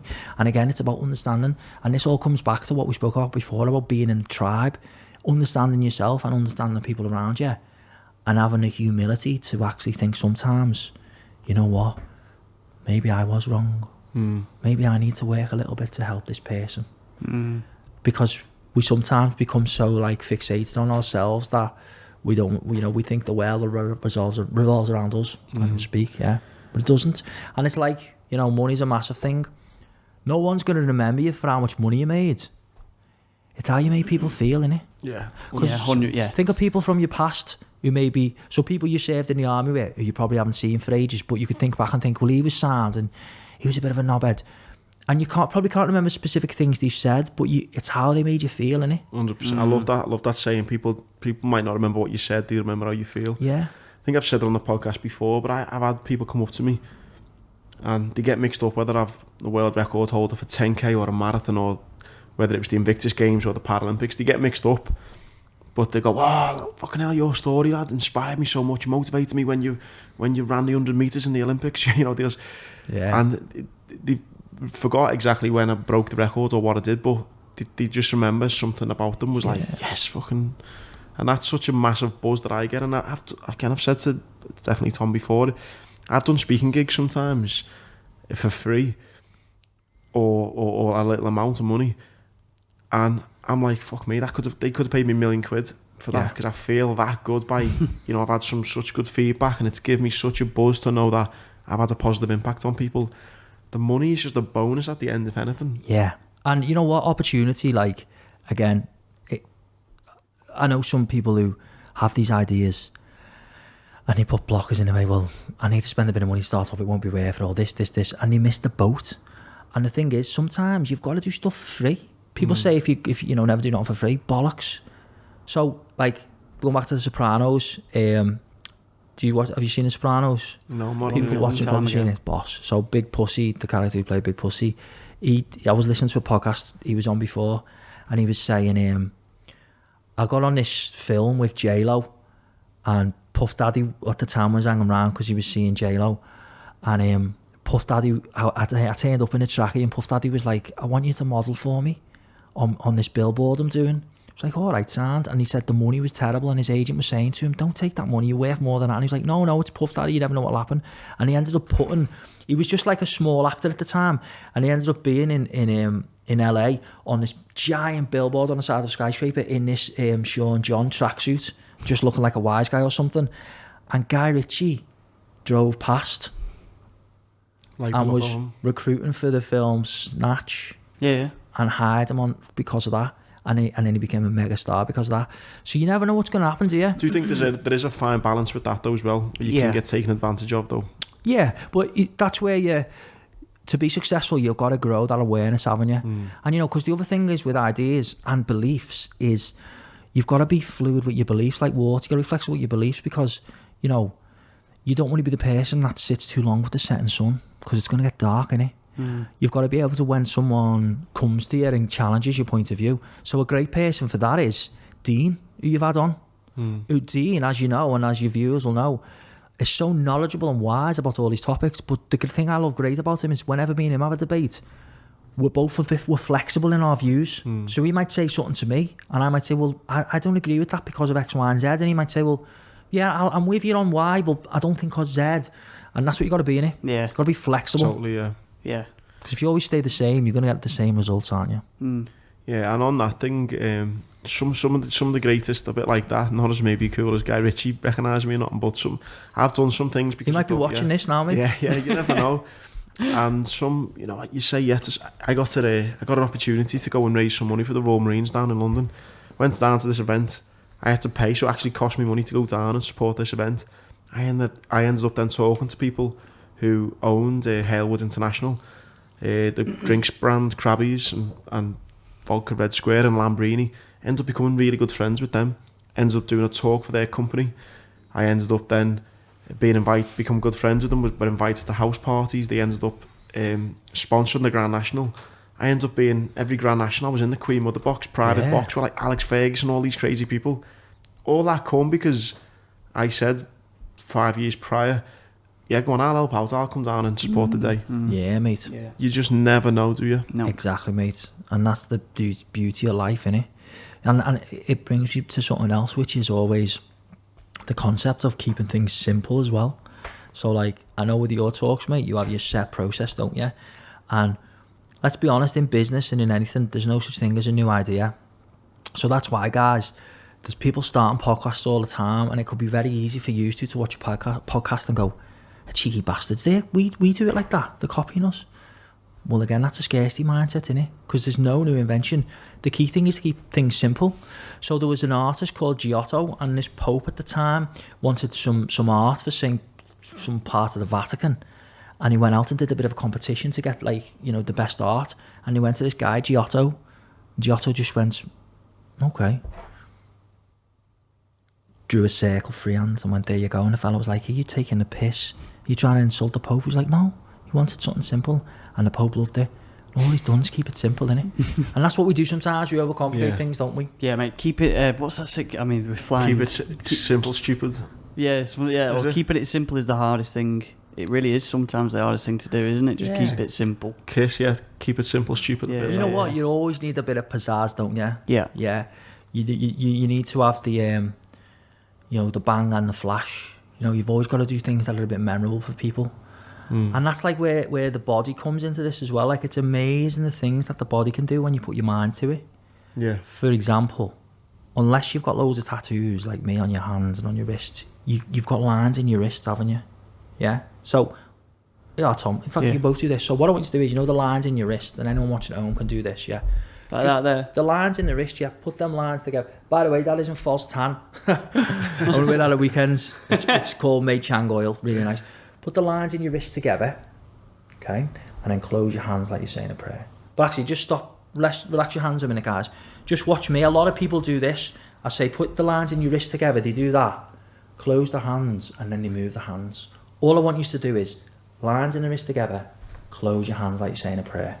And just look at your middle fingers, okay? One should be slightly bigger than the other, or the same size, yeah? So the one that's smaller, I want you to put your hands flat, but stare at the one that's smaller, yeah? Put your hands flat, but stare at the one that's smaller. Stare at the tip of the finger. And in your head, I just want you to say, bigger, bigger, bigger, grow bigger, bigger, bigger. Close your eyes. Bring to mind that middle finger that was smaller. And just in your head, I want you to say, bigger, bigger, bigger, grow bigger, bigger. Open your eyes. What's your postcode? Backwards? Doesn't matter. Shake your hands off. Shake your wrists off. Lines in your wrists together again. Close your hands like you're saying a prayer. What's happened? Yeah, it's grew, hasn't it? Only works on fingers. Doesn't work on any other body parts. And that's simplicity. But you know what that is? That's the flash and the bang. That's the sizzle. That gets you remembered doing stuff like that. And that's a great metaphor as well, because That was cool, that. if I said to you both, I can make your finger grow, because the way your brain works and you're conditioned, you'd be like, nah, you can't. But we did it in a different way and got a different outcome, didn't we? And that's called reframing. Is that what you do in hypnosis then? Obviously not just the look at your finger thing. Well, like, some hypnotists will do that first, and then some hypnotists do it to try and make people think they're magic. Hypnosis is just talking, it's a process. We're in a state of hypnosis now because we're engaged and we're communicating. So the way I hypnotise people, I use different methods, but the main one is I just say, just close your eyes, and then I start talking like that. You've got a very relaxing voice. Yes, so. yeah. Why, thank you. Sexiest voice we've had on. Maybe Guy Ritchie's watching this too, Guy. Hi. But that's so interesting. I had something similar. You know, I don't remember a lot of school, but one of the things I remember in school was a guy done something similar to that, which was caught my imagination, and I remember it now, you know, 20 years on. And he stood there and he said, put your hand behind your back and look at the wall behind you and pick a point in the wall. He's like, go as far as you can, far as you can, pick a point in the wall. And okay, that point. And he said, you couldn't go any further. I was like, no. He's like, you couldn't stretch any further. I was like, no. He said, right, okay. And then he shook me out again. He said, right, have a go again. And then I passed it. And he's like, you just told me you couldn't go any further, but then you did. I was like, fuck knows how I did. And it's that thing about you kind of... It's belief. Well, what's happened just there to use to is, as you were doing that, you were probably wondering what was going on, but because of the conviction and the confidence with the instructions I was giving you, you knew something was going to happen, so you put your trust in it, didn't you? And that's a bit like... so it's body language, isn't it? Your voice, how you're communicating. Body language is a massive thing. For example, we've got... Marcel Braithwaite is one of the clients that comes to me at the moment. English flyweight champion, I think he is. He's English champion anyway, and he's fighting for the Commonwealth. And I've been studying, and I hope he's watching, I've been studying his opponent, Jay Harris, his press conferences and his interviews. And I know exactly how he's feeling about the fight. And I've relayed all that back to Marcel and Wayne, his coach. And that's something like I worked a lot with, like Tasha Jonas. Love Tasha, should get her on here. Amazing, great role model. She said she was coming on. Boss. And she again is someone, and so with me and her will talk about, like, this is the body language you want to use when you're squaring up in the way and etc. And you know, like, Pricey. So the first boxer I worked with was David Price, and if there's anyone watching who's got goals and dreams, you've got to get off your ass and do something to make them work. So what happened with Pricey was, I'd rebranded as the Mind PT, and I was putting my kids to bed, and at the time Joe was a baby, he was in a cot, I think he was probably still in our room, took him to bed earlier. Max and Oscar were in bunk beds in this room, so I'm taking them to bed, and they take ages to go to sleep. You've got to sit down, get in bed with them, etc. Sometimes you fall asleep with them, And I'd seen Price, didn't know David Price at all, knew of him. He'd just got a fight against Alexander Povetkin, massive fight. And I just messaged him on Instagram and went, "Hi mate, well done on getting a fight. I can help you win this." Sent it. Forgot I'd sent it. Took Max ages to get asleep. And I've come out and I've looked at my phone and I've got a message. David Price? Oh shit, I messaged him, didn't I? And he just said, "Hi mate, thanks a lot. Have you got a website?" And this is where, like, your identity, everyone's got a line. So yeah, bang, here's my website. I've got a good website. Thankfully, my friends helped me. And he was like, "Here's my number, phone me." And the next day I'm in his having a cup of tea, talking about what we can do for the fight. Brilliant. And that's how it works. Opportunity, you know, if opportunity doesn't knock, builds it all. But the reason to talk about him is we worked a lot about body language with him and Povetkin. So a very famous military strategist was called Charles von Clausewitz. And he came up with this this manual for how to win a battle and how to win a war. And it was all about, and this, we use this a lot. I feel like I'm name dropping, but I'm only doing this because I want to share these ideas with people. Yeah, of course. And this is something that me and Jazz have spent a lot of time talking about. And it's the centre of gravity. If you attack the centre of gravity for something and beat it, you'll overpower it, whatever it is. So, you know, if Jazz is fighting someone who's the same height as him and he knows where his centre of gravity is, if he keeps jabbing him there, yeah. But the centre of gravity is, it's your raison d'etre, it's your reason for being. So let's say Povetkin. Povetkin's religion, he's like, I don't want to get it wrong, it's a type of paganism, but it's massive in Russia and those states. So I was like that to Pricey, like, you know, if you really want to get in his head, on fight night, they have like a special cross. Get like a fake tattoo of the cross on your chest because his head will go west. Because like, so Jazz is like very religious, isn't he? Yeah. Now, if I turned up to fight Jazzer, not that I ever would, because you punch me head in, by the way. Have you ever seen him train as well? Yeah. He doesn't drink, does he? And he has a chew in his mouth the whole training. He's mental anyway. But if I turned up for a scrap with Jazzer and I had a big picture of Jesus there, but Jesus loves you on, he's going to find it really hard to hit me, isn't he? Well, he found it a bit harder, wouldn't he? So with going back to body language, then body language is a great way to either impose yourself on someone in that circumstance or to make people feel open and warm. So if you want to have good body language and you want to make people feel good, be open, you know, with your palms open so you've got no weapons, etc. And that's often a good way to spot if someone's lying about stuff, because they'll have closed body language and they'll be very controlled. So we're led to believe if someone's lying, they won't look you in the eye. Bollocks. If someone's lying, they'll be looking you in the eye. I honestly, I didn't take the last cookie. Honestly, I didn't. To reverse, because they know that you'll probably think, Another great thing about body language is what people do with their hands. So if someone's talking about something and they start doing that and messing with their neck, it's because they feel intimidated. They feel a bit intimidated because in the animal kingdom, the animal will go for your neck because it's a vulnerable part in it. So if people are doing that, it's because they feel intimidated. Or if people are doing that, they're reassuring themselves. Like if you said to me, Phil, are you good at your job? Yeah. Oh God, yeah. I've got really good confidence in my job. Yeah. No, I'm not. No, I don't. Yeah. So all that classic scratching the ear. People always say that, don't they? Like if you scratch or play with your ear, you're lying. Like that earlobe thing. I don't know how true that is. Or not, well, the don for this, if you're interested by language, is a guy called Jeff Beattie. And remember when you may remember when Big Brother first started, and they used to have an Irish psychologist on, and he'd analyse body language. Well, that's Jeff Beattie, and he was one of my lecturers in Edge Hill. And the way I work with is, if someone interests me, whatever they do, I want to like study them and talk to them and learn from them. So I used to do his head in, or I was in his office all the time, like, oh, what does this mean, Jeff?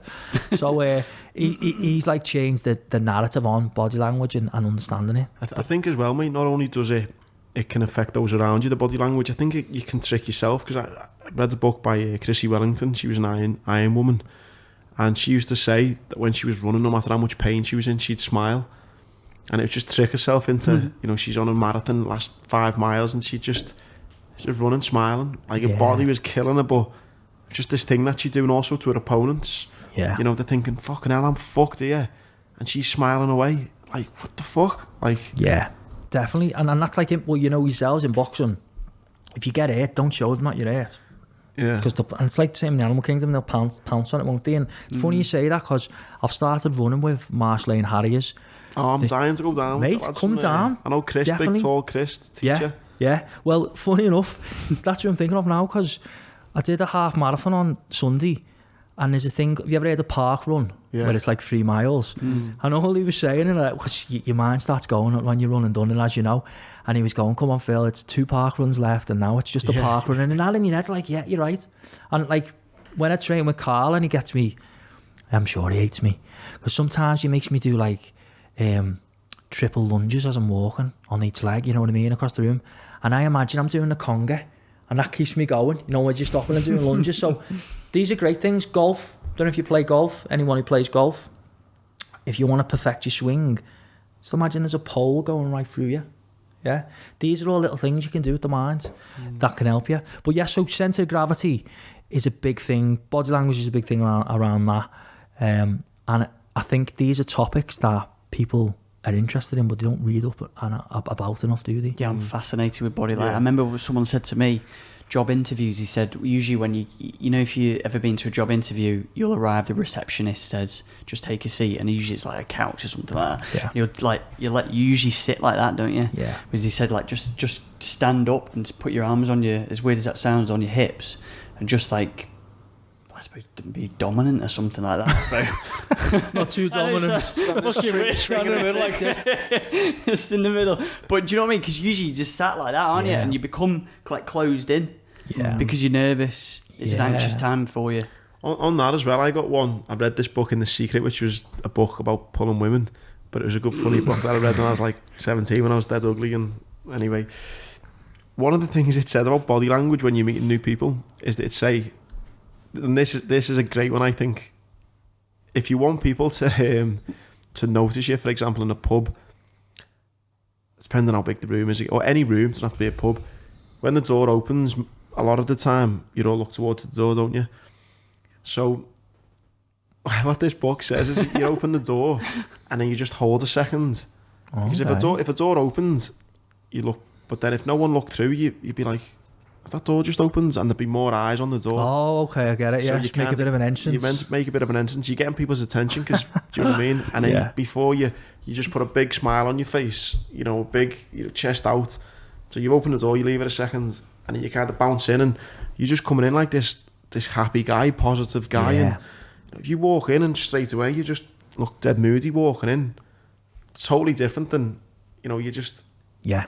And it was just one of those little things, and obviously in this particular book he was relating it to grabbing the attention of women, but he was like, if you walk into a pub, hold the door open a second, bounce in, big smile, and straight away everyone's like, fucking hell, he looks happy, he looks like a nice guy, and it's just those little things, isn't it? Definitely, like, be memorable. Like, there's a guy I used to work with, and he always used to wear these mad ties, and I used to say, like, why are you wearing them ties? And he was like, be memorable. People remember you because of the tie. And so that's why, like, I'll always wear hoodies, because, like, I've become a bit known for having these hoodies now, because the Mind PT logo, and it's all part of the image to be memorable. Again, it's the peacock thing, isn't it? Yeah. Similar to that. And the success leaves clues. Get known for something. That's why, like, we all remember what Carlsberg used to say, probably the best lager in the world, because no one can factually prove or disprove that. So for the Advertising Standards Authority, you can say that. So that's why I was calling myself the UK's leading Mind PT. Prove I'm not. You can't. So you can say it, you know what I mean? And it's amazing, like, how, because, like, let's not get it twisted. You've got to be humble, you've got to be transparent with everything, but also at the end of the day, you're a brand, you're a business. You've got to back yourself. You've got to appeal to people. I remember I put a post up saying, me logo, and then underneath it wrote the UK's leading Mind PT. And some fella who I don't know messaged me. I was like, well done, mate. And I was like, what for? And he was like, becoming a UK's leading Mind PT. I was like, oh, mate. And I explained to him why I'd done it. Yeah. But that's what works. And we all become victims of that. And it goes back to what we spoke about at the start, Cialdini, the laws of persuasion, and one of them is social proof. So that's why if everyone's doing something, people are more likely to do it and jump on board, jump on the bandwagon, aren't they? So yeah, mate, how fascinating psychology, though. Oh, I love it. Mate, one thing as well I wanted that I touch upon with you, mate, because my mind's been changed a little bit after some of the guests we've had on, like the research we've kind of done into it a bit, but remember Tommy and you used to speak about the kind of 5 a.m. club and go to load of bollocks, getting up at like 4 in the morning, because it was quite a fad, wasn't it? Yeah, it was, even before so, but like... With that Jono, the Marine guy, when he gets up Jocko at 3... that's Jocko, Jocko and he's up Willner, at like yeah. 3 a.m. It's like, listen... Yeah, he's a guest on Joe Rogan's podcast and that, and he's always... Yeah, he just takes a picture of his fucking Garmin, and it's like 4:45 in the morning, he's like, rise and shine, motherfuckers, and I'm like, mate, fuck off, you know? So we used to kind of slag it a bit, didn't we? And then we've had a few guests on and they talk about getting up at 5 a.m. and I'm not a fully fledged member of the 5 a.m. club, but definitely getting up early is 100%. But the reason I found it interesting more for you, because Mark Scano was the one who brought me onto it, and he's a source of inspiration every day. But one thing for me personally, I was getting up at 5 a.m. and I was tired and bits and bobs after an accumulation of days. And how I first come across your work, which fascinated me, was about sleep. Mm-hmm. So what's your thing on about how much sleep is needed and the routine of getting up early or what or at night? Because your presentation, I don't know if you're still doing those, but if anyone's listening, you are still doing them. It's fucking hell, it was so... Oh, mate, it was mad. Thanks, mate. Just talking about sleep, you think, fucking hell, sleep. What else can you say about sleep? You go to bed and that's it. It was fascinating. You blew my mind with it. So I'd encourage anyone to look you up on that, even if it's just about sleep. But yeah, going from how successful Mark is, getting up at 5 a.m. to then someone with your knowledge on it. Yeah.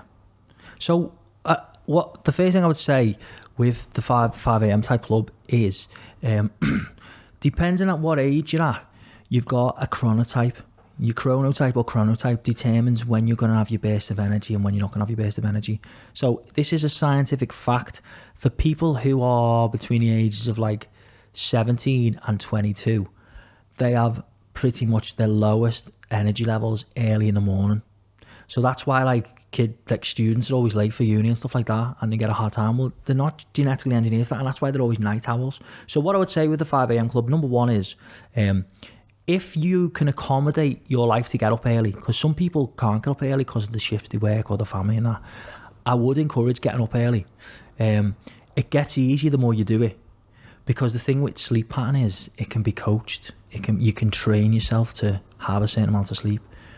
In regards to how much sleep do we need, we all need different levels because we're all different.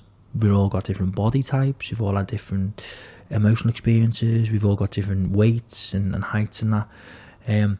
So sleep is very much subjective. But the best thing I think about the 5 a.m. club is this. A lot of people say they haven't got enough time to do things. When I was like about 25, so I was dipping my toe in the water and stuff, and I wanted to write a book. I wrote a story. Anyway, it was only short. I've still got it. I don't want to read it ever. So I used to think, how stupid was this? I had no kids at the time. I just worked like 9 to 5, and I used to think I had no time for anything. So I read something like, get up half an hour early and write a bit of your book. So I used to get up early to do stuff, to get that in.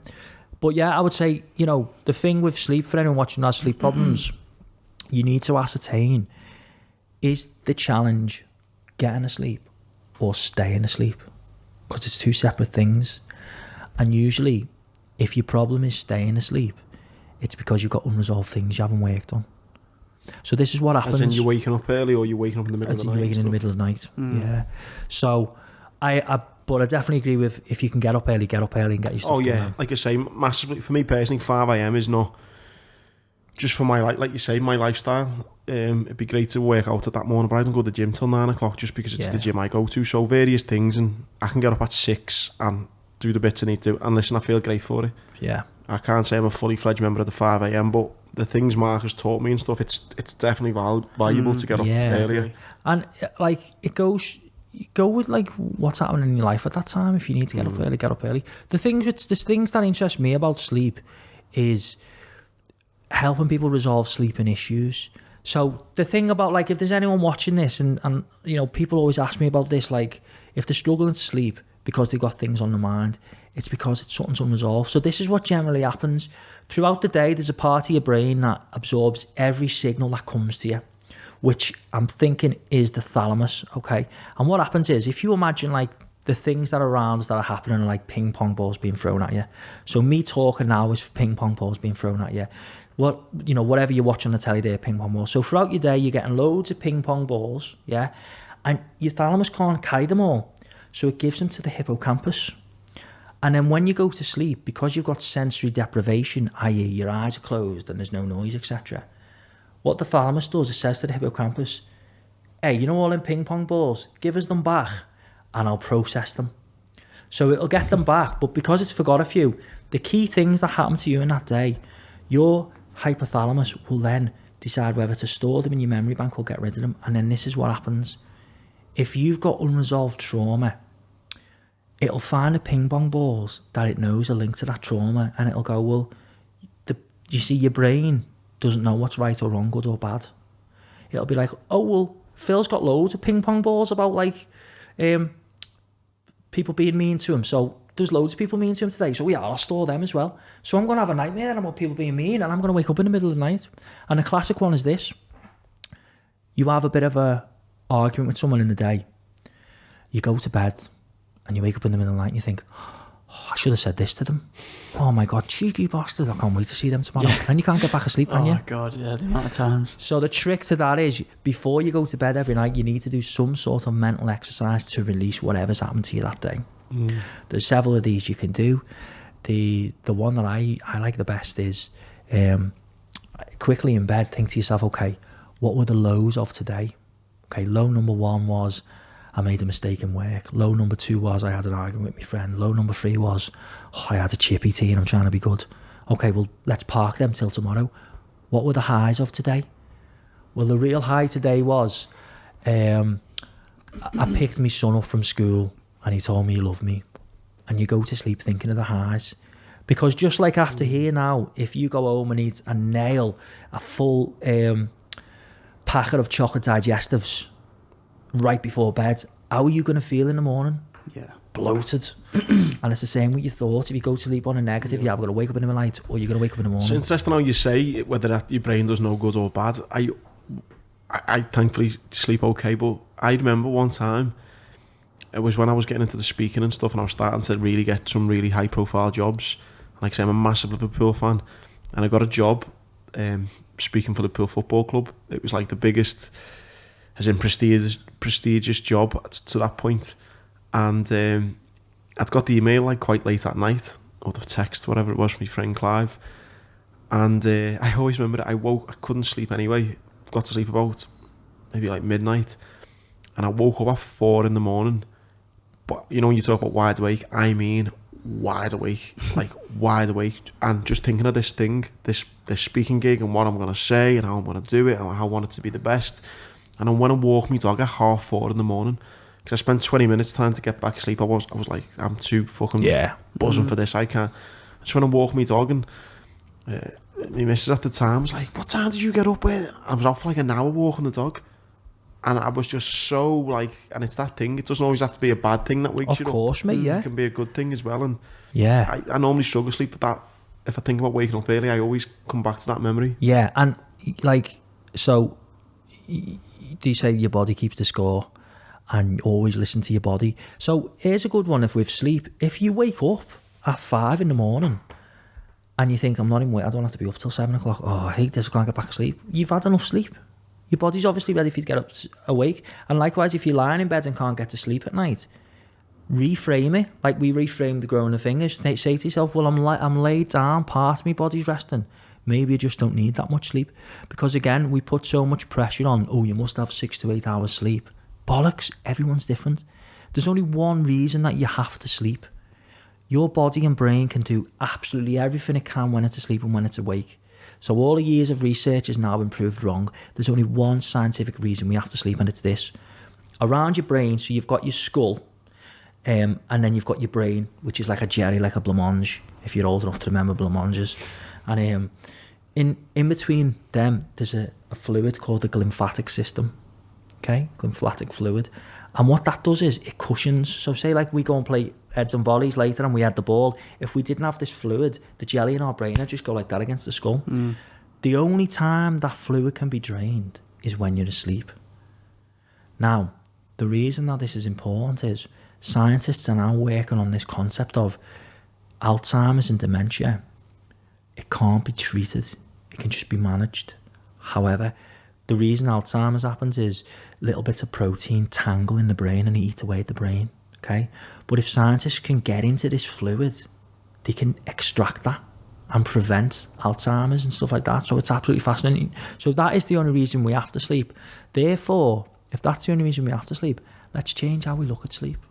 Because we put pressure on ourselves, don't we? Like, oh, mate, we used to sleep quite close, didn't we? Mate, I really, sometimes I cannot sleep. And you know, you mentioned about the thoughts before, like, I'm having the most mental thoughts that, like, you'd ever have. Yeah. And then you wake up, like, or it could be like an argument or a discussion you've had at work, and like you've just said, or like, you know, who the fuck do you think he is? Or do you know what I mean? All those mental thoughts you have. And mate, the other day I was getting up to go to Cambridge I had to be in Cambridge for 9 a.m, so I had to get up at 4, and I must have got to sleep at 3. I must have had, and literally, I remember waking up going, I don't know if I can do this drive here.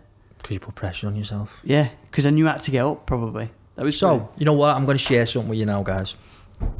This is a technique that I show every client, and it helps with sleep. So, everything that happens in your body is a chemical response to something, isn't it? So, I'm an Everton fan, aren't I? So, I'm watching Everton at the weekend, and we score. I see the goal go in. Triggers a response in my brain. I've got a positive neuro association to Everton. Yeah, it releases endorphins. Feel fucking amazing. Likewise, whenever I watch a derby, it goes the opposite way. You score, it triggers something negative. So whatever happening, whatever's going on in our brain, we're having a chemical reaction and a hormone's released, okay? There's a hormone called serotonin, which you may have heard of, which just makes you feel calm and relaxed and happy. So in Eastern medicine, there's a belief that throughout your body, you've got these little pressure points called meridians.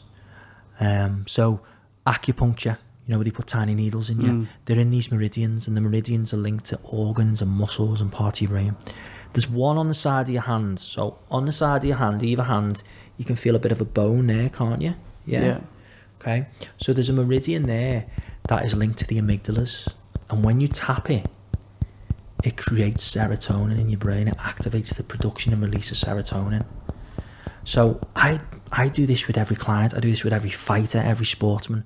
I had a charity white collar before lockdown, and when the lad, he done the ring walk first, and you can ask Jazza, because Jazza was there, I was stood like this, tapping as he walked past, and Marcel was there, and he was like, what are you doing, lad? I was like, no, because it got me focused. So basically what you do is you tap there, the tip of your fingers, and you just repeat in your head, calm, calm, calm. That's going to produce serotonin. That's going to make you feel sleepy and bring you down. And the second amazing thing it does is this. The amygdalas also code language. They understand language.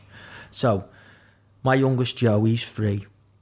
Our amygdalas are fully developed, so we've got a good grasp of the English language. If Joe was here with us now and someone shouted bomb or terrorist, our brains would put us into fight or flight because we know what it means. Joe doesn't know them words. He'd probably laugh if someone shouted that. Yeah. But if Joe was here and I had a hot cup of tea there, and he went near the cup and I went, Bernie hot.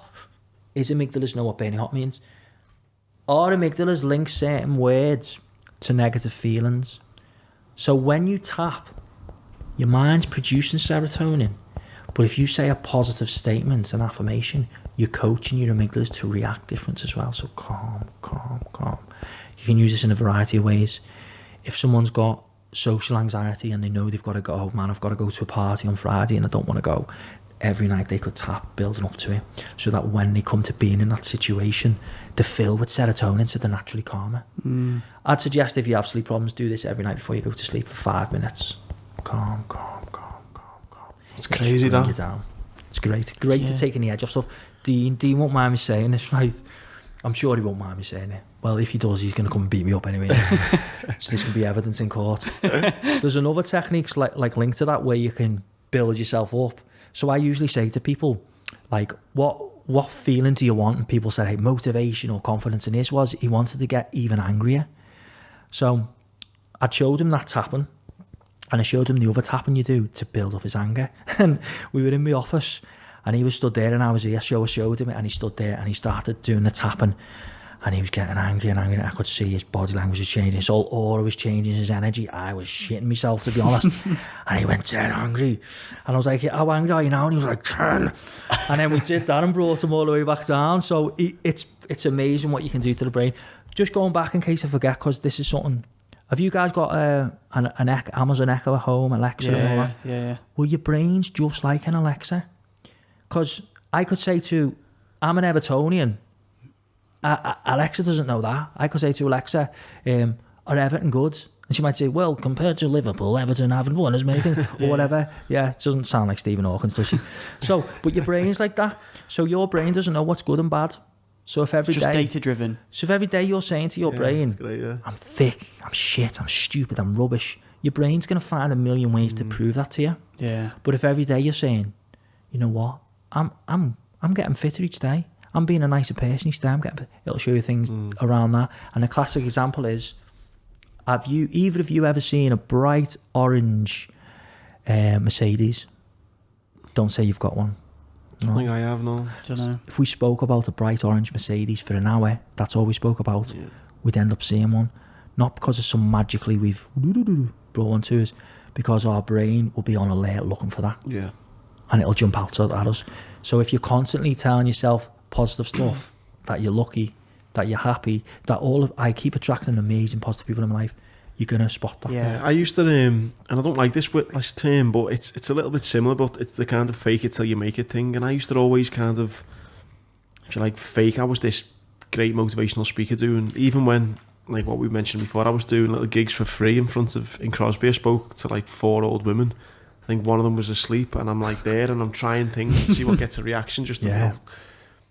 But then even then, I used to use the term fake it till you make it, but it was really just affirmations going, I will be one day doing this and doing that. And a few years later, I was doing all those things. Of course. Do you know what I mean? Jazz is a great example, because Jazz, was it Rigondo he had his world title fight against, and Jazz in his bedroom manifested that I will have this fight with him one day, and he's going to fight him again and beat him this time. Yeah, he spoke really well on that, didn't he? Yeah. His affirmations and how he visioned it and stuff. It's powerful. Yeah. But yeah, I mean, like a great point you said before as well about, in that job interview and upright. So another little quick one is to, if you get a negative thought in your head, change your state quickly and you snap out of it. Stand up, move or whatever. It's called a pattern interrupter. But a good one for confidence is, imagine you've got a robe on, like a superhero robe, and a crown on, and you sit upright. Now instantly I look more confident, don't I? Yeah. So when people come to my office for coaching or therapy, if I meet them on the stairs and go, oh yeah, I'm feeling nice to meet you, come on, they're going to be like, no. But if I'm like, oh yeah, I'm feeling nice to meet you, even if I'm not feeling 100% in my head, I can, and the body will make me feel that way, because again, it's all chemicals, isn't it? Yeah. It's all chemically related. Mate, I've talked about this before, but how crazy the brain is. So I used to have, and for some reason I haven't had them in ages, but I used to get panic attacks, right? The first time I ever had one was in Kuala Lumpur, of all places, in 6 years ago in 2014. Literally, I thought I was having a heart attack. It was the fucking worst experience of my life. And that, I had a guy on, I used to do another podcast, and I had a guy on that who was all about, he runs a really good counselling thing called the Panic Room, and he spoke about how the fight or flight, and how that, during back in whenever it's thousands of years ago, we have this that we need to, when something comes over us, we need to either run. Obviously now I was just in a shopping mall in Kuala Lumpur, like there's no lines. What caused it? Fucking no idea whatsoever. No, literally no idea. And then I had them once a month after that. Literally, I was like, I'm fucking going insane. It's winding me up. Then I spoke to my dad, and he got them at the same age, but he somewhat grew out of them. It's so weird how that you can, like, how powerful that. Like, I thought at that point, I'm gone here. Like I'm dead. Oh, Wiki's ticker's gone. I know, yeah. And from then on, even now, I still think, like, if I ever go running, I'll be like, because I'm still because you're still thinking in your head. Like panic attacks. So I mean, the tapping can help with a panic attack. A good thing for panic attacks is to breathe, and it's having awareness of this when you're having a panic attack. But rubbing your arms there, that's a great one for serotonin. Now, if you're ever with someone who's having a panic attack, here's my advice. What you do is you hold their hand Yeah. So if I hold your hand now, you hold the hand so they're getting your pulse, and you get them to copy your breathing, and you just go like, and then you start rubbing their arm. That's going to release serotonin. They're going to get the same pulse as you and the same breath level. That will take the panic away. But you know what? I'm not ashamed to say, even now sometimes, I get a little flutter in my chest about something, and I'll be like, okay, what? And this is why panic attacks sometimes happen. You've got something you haven't dealt with that's unresolved. So for me, what I realised with myself was, again, this being a workaholic maybe, was on a Thursday, I'd have my kids all day, if we ever were in school or in nursery, and then in the night I'd think, right, I've got a client on Zoom at 9 o'clock, and I'd get home and I'd be like, right, hurry up lads, eat your tea, come on, and let's get your pyjamas on, and come on, be good. And I was being a bit snappy with them, and I realised, I was like, why am I being like this? And it was because in my head I was putting pressure on myself, because I knew at 9 o'clock I had this work thing to do. So the way around it was, I either don't do work at 9 o'clock, or park it and go, right, okay, I know I've prepared for the work, so even if I can't get the kids to sleep until 8:45, I can roll in and do it and I'll be fine. So I think, because it's okay not to be okay, and I think sometimes people, like, I mean, maybe Scano some mornings doesn't get up at 5. Maybe some mornings he's like, I can't be arsed this morning.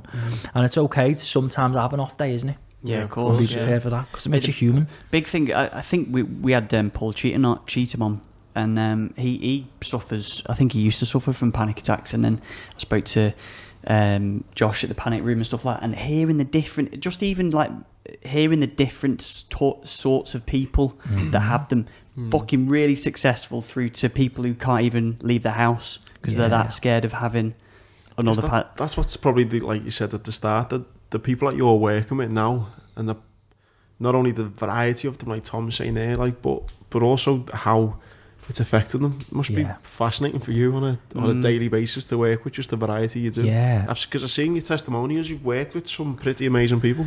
Yeah, well, like, again, I'm not one for putting like every client who's been to see me, like, the message that how they're doing and all that on it, because I think it's a very personal thing, isn't it? But I'm also acutely aware that sometimes you've got to let people see what you can do and who you work with.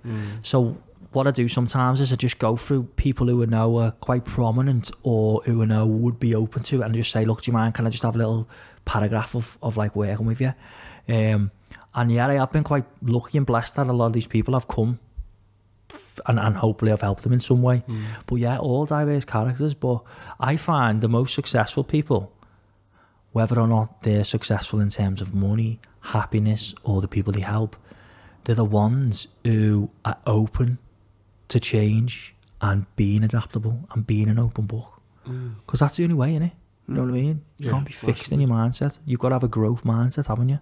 Yeah, 100%. And also, I've got some funny stories of things that happen that people have told me and stuff. It's such an interesting job that obviously, you would never ship, like, the most bizarre things. I mean, I've had, without naming names, I've had like some incredible people come in my office and tell me stuff about, like, a guy who wanted me to hypnotise him because in the 80s he was driving home, he was working down south, and he was driving home with his mate, and an hour and 10 minutes went missing from where they were on the motorway to being at the house, and he was convinced he'd been abducted by aliens, and he wanted me to hypnotise him to do that for some incredible stuff. I've had a really harrowing one, and again, I'm not breaking any confidentiality or anything. This woman, she had a scar on her neck. She was in her late 50s. She had this scar on her neck, a burn she's had all her life. And she said, recently though, a few fallings out in the family, and something's triggered something in my brain about maybe it wasn't what I've been told. And what was it she was told? She was told that when she was a little girl, there was a hot drink on a table, and she's reached up and pulled it down, and it scalded her. But the thing was, the scald was across her like that. And she's always thought, if I drop that bottle, it's going to go down my face, innit? Yeah, of course, yeah. So she was like, can you hypnotise me to when I was, how old was it? 18 months. Now, there's a belief in hypnotherapy, you can't go past the age of 6, because your personality is generally formed by the age of 6 or 7. So I was open with it and said, well, we can give it a go. I can definitely hypnotise you, whether or not we can go back there. So I made something up on the spot with her, and I took her, put her under in hypnosis, and I took her to this staircase, And I said, as you're walking down the staircase, there's lots of doors, and there's doors with numbers on. I knew how old she was, so I said, there's a door that says 50, and that's when you were 50. There's a door that says 40. And I said, we go all the way down, and there's a final door. What's the number on the door? She said, 18 months. I said, okay. Open the door, go in. Now, I don't need to put words in her mouth or anything, so I just said to her, do you feel safe? Yeah. And at any time you don't feel safe, you can tell me and I'll bring you out of it. Yeah. Go in.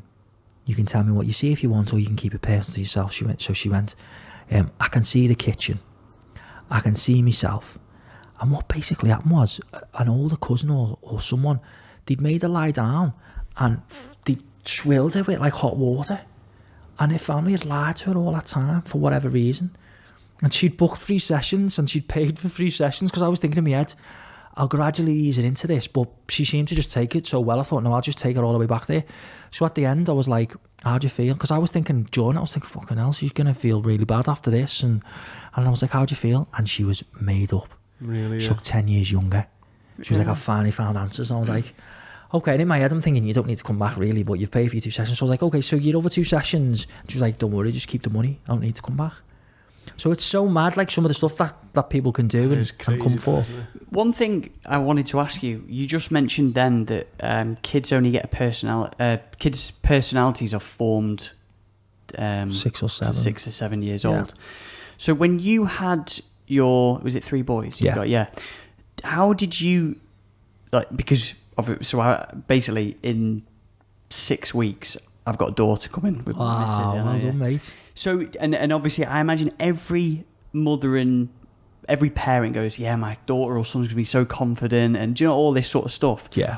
So, when you're around them, how do you instill confidence? Like, do you even think about that, or do you think about the environment and?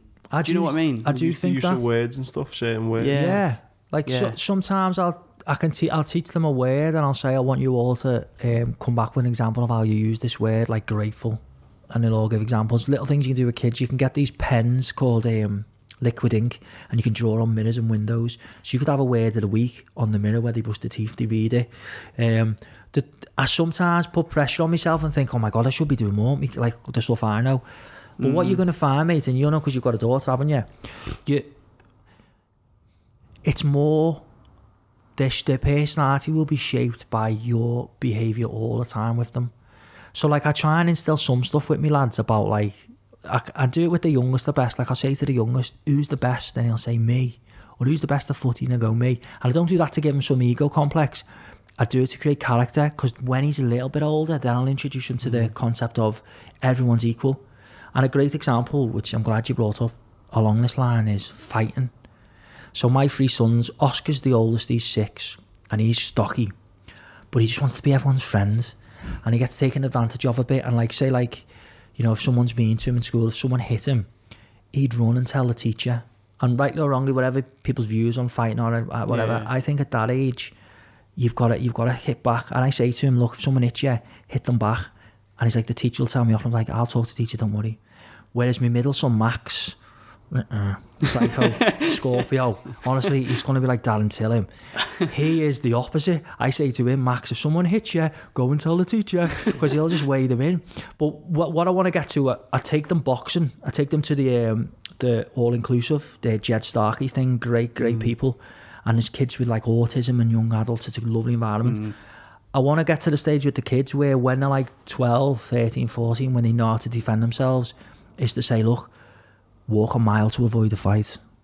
If someone puts their hands on you, then, sort it out, but walk a mile to avoid a fight, because it's just not worth it, is it? No. So that's the sort of stuff. What's difficult is, and Dean would like this, the kids might come home and they've learned something in school that I don't believe. I don't believe we landed on the moon. And they'll be like, we landed on the moon, didn't we, Daddy? And I want to say to them, well, actually, I don't think we did because of this, but I can't, because they'll go into school tomorrow and everyone will be saying they've landed on the moon, and they'll be the odd ones out, won't they? Yeah. But what I'd say to you, mate, is with kids, you'll very quickly realise that you and your missus know best. Yeah. You just naturally know with your kids. Here's one for you though, mate, right? If you want to make sure they sleep through the night, whatever ounce bottles the baby's on, I used to do this, say they got up to like 6 ounces, I'd give them a 6 ouncer at like 9 o'clock, and then I'd try and give them another 6 ouncer, that'll make them sleep through the night. but get some good films lined up, because when it's your turn to do the night feeds, it's so boring, isn't it, mate? Yeah. I used to watch John Wick, so every night, like, Joe would have his bottle, I'd watch a bit of John Wick at like 2 a.m, and then he'd go to sleep, and then, you know what I mean? Keeps it lively. Yeah. Exactly. But on that though, mate, exactly what you've just said, I think I think if you're a kind of, they just pick up so much on the parents, don't they, and stuff. And Alba's mum was taking her down the beach, like, from like 3 or 4, like, litter picking and explaining why it's bad for the environment and things like that. Alba comes out of school now and she's like, Dad, can we go and pick litter up? Boss. Do you know, like, little things like that, which I'm dead proud of, but essentially it's a mum that planted that seed and stuff. You see parents as well, especially when they can walk and when they can just about talk.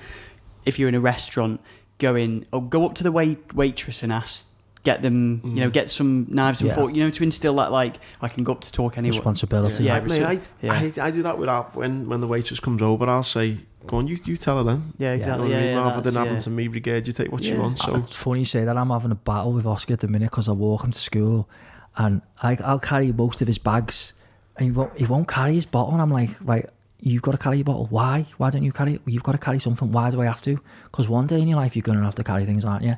But you'll find, mate, you'll have your own thing. Like, one thing I'm big on with the lads is, like, chivalry. So, like, I'm the old school, like, if you're walking with your wife or a female relative or whatever, you're better. I always do that. And you do it with the kids, and then like they don't get, what were they trying to get in their heads? I'm like when say you were walking towards us, I've got the 3 kids, sort of in my head I'm thinking, well, you're probably going to move out my way because I've got my 3 kids here. But if it's an old person, I'll always stop and, like, I'll say, let the lady through, and sometimes it's like, why do we let them through and not them? Because sometimes you can't let everyone walk past, can you? But it's the chivalry. Yeah, but it's good that. You know what else is nice, mate? Things will come out, like the start of lockdown. When I lived with my granddad, wow, my granddad would buy loads of toilet roll, loads of tins of tuna. It was mad, the house, and it was really hard to live with him at times because he was evacuated during World War II and he was starved. And I think he might have been a bit abused, I don't know. But his mindset was always like that. And I used to, like, laugh and say, like living in jail here. But when lockdown started, all that training came in my head. And I was like, we're sound, we get this, we get that. So it all comes around, doesn't it? Yeah, no, yeah. Mate, on that point, is anyone during, I hate to mention fucking COVID, but lockdown especially, is any more and more people been in contact with you about, like, anxiety because of lockdown, or not really? Or busier than ever, mate. Busier than ever. Really, yeah. Not specifically because of COVID. I think it's just because people have had to face themselves and their own thoughts over lockdown. And again, it's funny how everything ties in. I learned this when my granddad was really sick for ages. He was in for Zachley Hospital. The nurses, they're best nurses in the world. And we were taking turns to stay with him the night, and I was doing Saturday nights with him. And it was a Tuesday and no one could stay for whatever reason. So I was like, I'll do it. And he died the night I was there. And I felt so guilty because this was only last year. When I'd been going and staying, I'd been sleeping in his hospital chair and it was dead uncomfy. And I was thinking, next time I go, I'm going to sleep on the floor, be a bit comfier. So I went, it was about, my cousin Steve was there for a bit, we had a chat about footy. And then it was about 11 o'clock and I had a little doze in the chair and I woke up and it was midnight and I could still hear him breathing on the ventilator. And I thought, I'm going to lie on the floor. I lay on the floor, woke up an hour later. No noise. And I felt really guilty that, oh my God, because I've had to fall asleep and he's died and he's been on his own. Everyone I've spoke to says he's probably waited till you're asleep till he's died. Where I'm going with this is, so I was up all night then phoning my aunties and my mum and we all came to the hospital. And then I got home and it was like 7 a.m. and I stayed up all day. And even though I know everything I know about the mind and the brain, I did not want to go to sleep. Because what would that mean? I'd have to face the thought and the memory, wouldn't I? And that's what we do. So I think with lockdown, a lot of people have had to face up to realities about themselves. That's why a lot of relationships are broken up. Oh, mate, I know so many. Jesus Christ, I know 3. With COVID then, yeah, no one's come specifically because of... I mean, I had 2 at the start who were worried about health, but there's this white coat syndrome where people are scared of doctors anyway and stuff like that and health. But it's been more coming out the back of it. A lot of people are like, my life's going nowhere. Need motivation. Or a lot of it is like a relationship's broke down or they realise they're not happy. But yeah, it's busier than ever. Yeah. It's busier than ever. I can see why, mate. I knew from last time speaking to you, that's why we've been talking, haven't we, to get this done for ages. But I knew just from that sleep seminar I went to, and even more so now, mate, some of the stuff you're talking about, and it's not, I had a bit of, not a rant, but it's like, it didn't piss me off, but it was just funny seeing everyone jump on the bandwagon of all, you know, this positive mindset, which is great. I love it, but I'm always a big believer in speak to someone who genuinely does know about it, though. Do you know what I mean? It's all right being, be positive and, you know, and great, crack on, but like, speak to someone who fucking's got a degree in it or has fucking done it properly, and, you know, it's substance in it, mate. Yeah, I think speaking to you, mate, it's I knew I'd enjoy it, and I really have. Appreciate that, mate. And it's like, you know, if I wanted to learn about what it's like to fight in a war, I'm not going to go and just speak to someone who's fucking played Call of Duty all their life. I'm going to come and speak to you.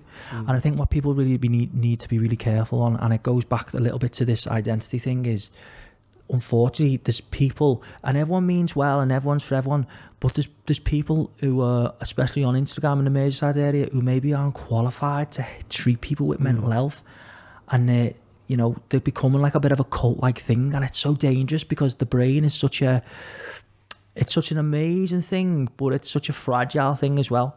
So I'd always say, you know, there's a host of brilliant mind coaches and psychologists and professionals. Go out and seek them. But I think when it comes to stuff like that, it's always too important to see like what qualifications have they got, what experience have they got, what people have they worked with. Yeah, it's like I was talking about something similar. It's, you know what I mean, when I'm going with this, but we had a thing in the gym when I'm chatting to me, the lad who takes me on the pads, and you know, Instagram's become this thing now of, you know, wanting to kind of showcase and show off what you're doing, and it can be so misleading. For example, my boxing coach, he's talking about, he's teaching the kids the foundations, you know, your foot placements and the real basics of boxing. And then there's other gym coaches and stuff who are teaching these, you know, 10-punch combinations that look amazing. And he said, like, he's getting kids who are coming to the gym, and he'll turn up one week and he's doing something that he's never been taught. And he said to one of the dads, you know, where did he learn that? And he says, the other days we take him this gym because they're doing a bit more of that and a bit more this. And my mate said, I know, but he's missing out the foundations, you know, we're trying to do this with him. And it's because kind of these dads are wanting the kid, they want the little 20-second Instagram clip of like, dude, look at my kid, he's da-da-da. And just to look great on Instagram. And it's like, that's not what life's about. It's not about this kind of, I'm dead positive because I'm doing a post a day on Instagram on it, you know, come and follow me, do what I say. As great as that is, and I applaud you know, your effort to be positive. If you want to make real change and stuff, you have got to do your research and talk to people who actually know what like you say, how the mind works and things like that. And I think, you know, you've got to, because like positivity isn't all love and light. You've got to be people who've had the dark night of the soul, who've been through the hard times. Like, you know, when Jazz is going to win this belt, people will see him holding the belt up and that. No one sees him in the morning getting up to do the hills, do they? No. Or the sacrifices not to spend the time with his family or eating food's a massive thing with boxers. Swifty was saying this to me. Yes, I speak to Swifty, but he used to say that he fucking hated it. Yeah, he'd have to go and have his tea in the other room, and he'd have to tell Jade, his missus, don't put sweets and chocolate in my line of sight. You know what I mean? Because you've got to be so disciplined. And they're little things we take for granted, aren't they? Yeah, and that's what pissed me off at the start of lockdown. I saw so many positive people, and I'm like, you could kind of see people like almost taking advantage of people, almost not taking advantage of people, but trying to jump on a bandwagon where they thought, right, I need to be, and great if you're being positive yourself, but I felt like saying, fucking hell, I'm a motivational speaker, fucking hell, I've fucking been suicidal at fucking points, do you know what I mean? It's not all fucking sunshine and rainbows, it's reality. And I think sometimes social media you can come across of that being life's so great and life's so positive, all you need to do is do this and that, and your life will be great. Just got to keep it real, haven't you? And you know, it's okay to feel not okay, especially for men. You know, find someone, anyone to as an outlet, even if it's just your mates. But if you want serious work done, you got to go to a professional. You know what I mean? Got to go to a professional. Is there anything else you want to touch upon, mate? Or let me check my notes, lads. Let me check my notes. Sorry, mate, go on. I think we've covered quite a lot, mate. We've got enough here for a part 2 if you guys ever want a part 2. Oh, mate, maybe even we get, how about this, like Jazzer on after one of his fights, and we can talk a bit about the psychology of boxing. Fascinating. That'd be awesome, mate, that'd be quality, fascinating. Like, here's a little tidbit for you. Floyd Patterson, like, who was a brilliant heavyweight around the Muhammad Ali era, and he was even champion of the world for a little bit. He had such low self-esteem, right? He used to take a disguise with him to his fights so that if he lost, he could put the disguise on and slip out. Really? Yeah. So boxing is a great thing for the mind. And on that one then as well, mate, I thought it was fucking fascinating as a boxer. Mike Tyson's just been on the Joe Rogan podcast, and Tyson, when he was younger, used to read books about Alexander the Great, you know, all these conquerors. He names a few of them, like famous conquerors who were like Napoleon and that. Yeah. And he'd read more because he had this mindset where I want to fucking conquer the world. I want to fucking be the baddest heavyweight in the world. And mate, there's like a 20-minute conversation where he's just talking about all these emperors and so people, clever, isn't he? Yeah, on his history like that. And it was because he was like, I want to get into that warrior conqueror mindset. And it's crazy that, like, there's those stories about Sonny Liston. He used to put towels underneath his robe, so when he'd stand there in the face-off, he'd look even bigger. Yeah. And that psychology of not only like the likes of Tyson training his mind 10 years before he turned pro of being a conqueror, but then someone like in the ring just minutes before the fight trying to impose himself. And it's funny you say that, because, you know, people always ask me for book recommendations. I'm probably the worst person to ask, because I read loads of like strategy and history books. That's what gives me the inspiration, which is crazy. But yeah, I think that'd be a great topic. If mate, that'd be mate, that'd be mega. And all about, mate, on Jazza, he does some really good. He's got a YouTube channel where he goes like behind the scenes. I don't know if you've seen it, but it's brilliant. I think he's there with his iPad because obviously doesn't have a phone, does he? No. Crazy guy. Mate, I'm not just saying this because you've been a guest, mate, but I've followed you now for ages, mate, and your stuff is brilliant, so I'd really suggest everyone to have a look at you, mate, and if they are struggling or do want help, or even just, like me, just interested in it, mate, then get in touch with you. Thanks a lot, guys. Thanks for having me on. Really enjoyed it. Mate, thank you. You're a busy man. It took a while, but we got I know, we got here in the end, lads, didn't we? Thank you so much, mate. Yeah, I really enjoyed it. Thank you.